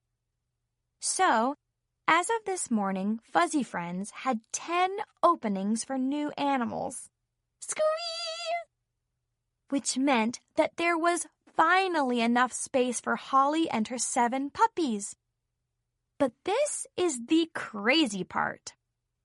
All the puppies have already been adopted, and Holly too. The vet said Holly had pretty much weaned her puppies, and they were eating solid puppy food. I felt really happy and sad at the same time. I would have loved to have gotten a dog of my own. But after my mom made such a big fuss about her new furniture and carpet, I didn't even bother to ask. Mrs. Garcia's sister adopted Holly, and 4 puppies were adopted by the girls at the pet care sleepover. Wow! So, thanks to Chloe's Uncle Carlos, 5 dogs found homes. And Marcy got a puppy, and 2 puppies went to people on the Fuzzy Friends waiting list for golden retrievers. I felt a little heartbroken knowing those wonderful dogs had been placed with other families. I guess my family would never, ever get a dog. I couldn't help but blink back tears. I know it's crazy to have grown so attached to them after just a few days. But I feel depressed looking at the outline in the carpet where their cage used to be. My room is so quiet now, I can barely sleep at all. Brianna has been missing the puppies too. Even though I made her swear on her Princess Sugar Plum Pink Baby Unicorn to keep the puppies a big secret. Lately, it's been the only thing she talks about. You know who'd really love these meatballs? She sighed sadly at the dinner table earlier today. Holly and her 7 little puppies that we hid in Nikki's room. I really miss them. I wish I could share my meatballs with those puppies. One part of me wanted to reach across the table and slap her. And the other part of me was so freaked out that I choked on a meatball. Well, actually, all of me was choking on that meatball. "Nikki!" Mom cried. "Are you okay?"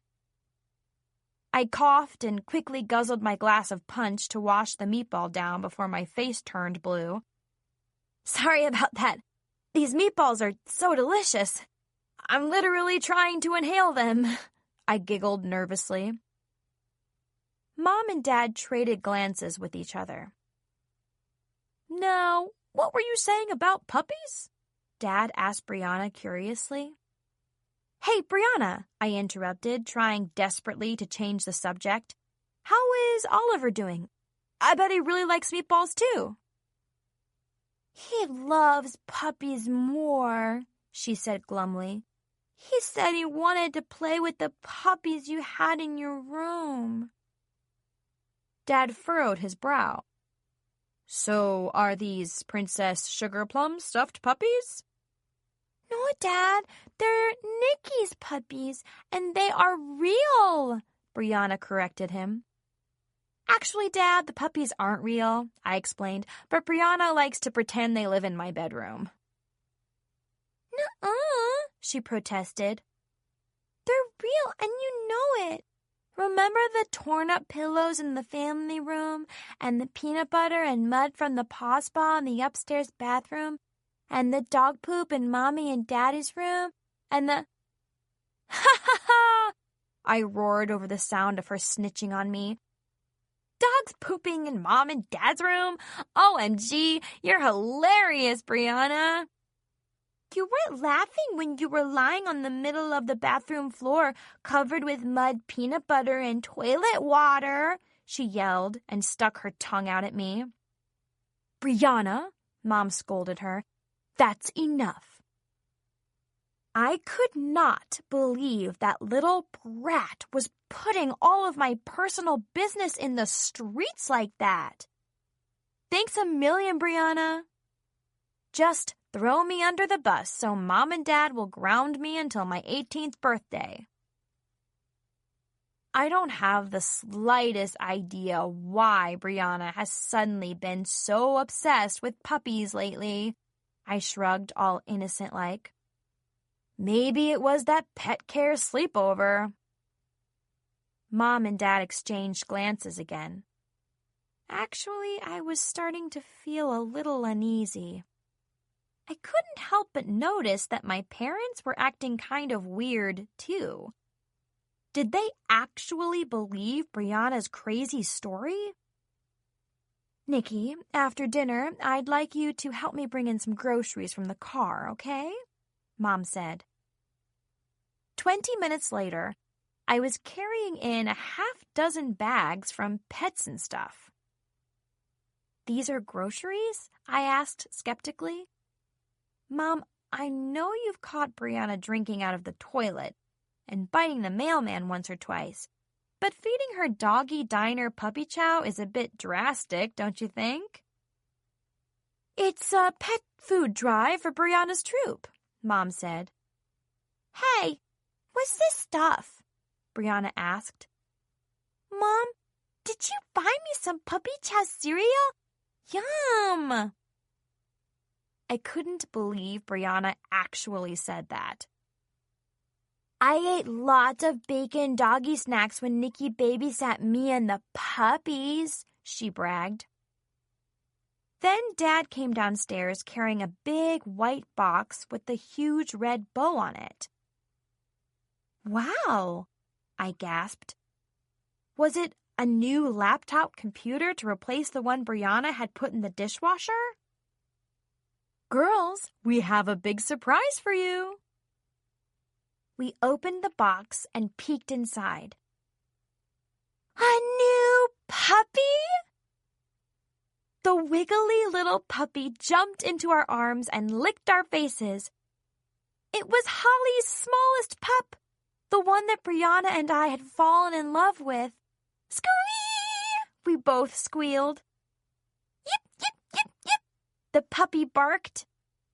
We were so happy, we both started to cry. I've been begging your mom for a dog for a long time now, and she finally gave in, Dad boasted. You girls can thank me later. Well, both of you have been talking about dogs nonstop all week. It made me seriously consider getting one. And when I picked up Brianna from her sleepover and saw this little puppy, I couldn't help but fall in love with her. I called fuzzy friends right away and arranged to adopt her. Can we call her Daisy? Brianna asked excitedly. She's the littlest, cutest, most sweetest dog in the entire world. I totally agreed. We were so happy and excited that we did a group hug with Daisy. Something told me she was the right dog, Mom said, winking at Dad. A wave of paranoia swept over me. Now, what did that little comment mean? I thought I had just gotten away with the biggest doggy smuggling operation in Maxwell family history. But now I was starting to wonder if it was Mom and Dad who'd pulled a fast one on Brianna and me. Anyway, Holly and her pups had new homes. We had an adorable new puppy named Daisy, and my next week at school was going to be drama-free for the first time all year. My life was perfect. Until I got a copy of a parent email from Principal Winston. To Mr. and Mrs. Maxwell. From Principal Winston. Ray, 8th grade Student Exchange Week. Dear parents, each year, all 8th grade students at WCD Middle School participate in a student exchange week with local schools. We feel this helps to foster community and good citizenship with both students and faculty at the host schools. Your child, Nikki Maxwell, will be attending Northampton Hills International Academy, along with several other WCD students. Everyone is expected to be on their best behavior to follow the student handbook of the host school and to make WCD proud. More information about this very important event will be sent home with students next week. If you have any questions or concerns, please feel free to contact me. Sincerely, Principal Winston. At first, I thought the letter was some kind of prank. But when I checked the WCD calendar on our school website, sure enough, the Student Exchange Week was listed as an official event. Just great! So now I'm going to be attending school with Mackenzie Hollister? Just when I thought that drama queen was out of my life forever, she shows up again like a recurring nightmare. Although, from what I've heard, I think she could probably use my help. Hey, it's really tough when other kids make you feel like an outsider. But you just have to believe in yourself. How do I know this? Probably because I'm such a dork.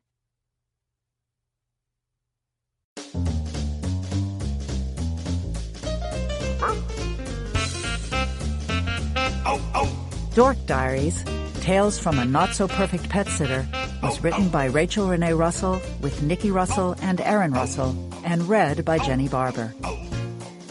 Recording, editing, and post-production by Erica Weintraub. The mix engineer was Terry Hogan. The associate producer was Ben Rimmelauer. Dork Diaries, Tales from a Not-So-Perfect Pet Sitter was produced and directed by Carol Shapiro. This has been a presentation of Simon & Schuster Audio.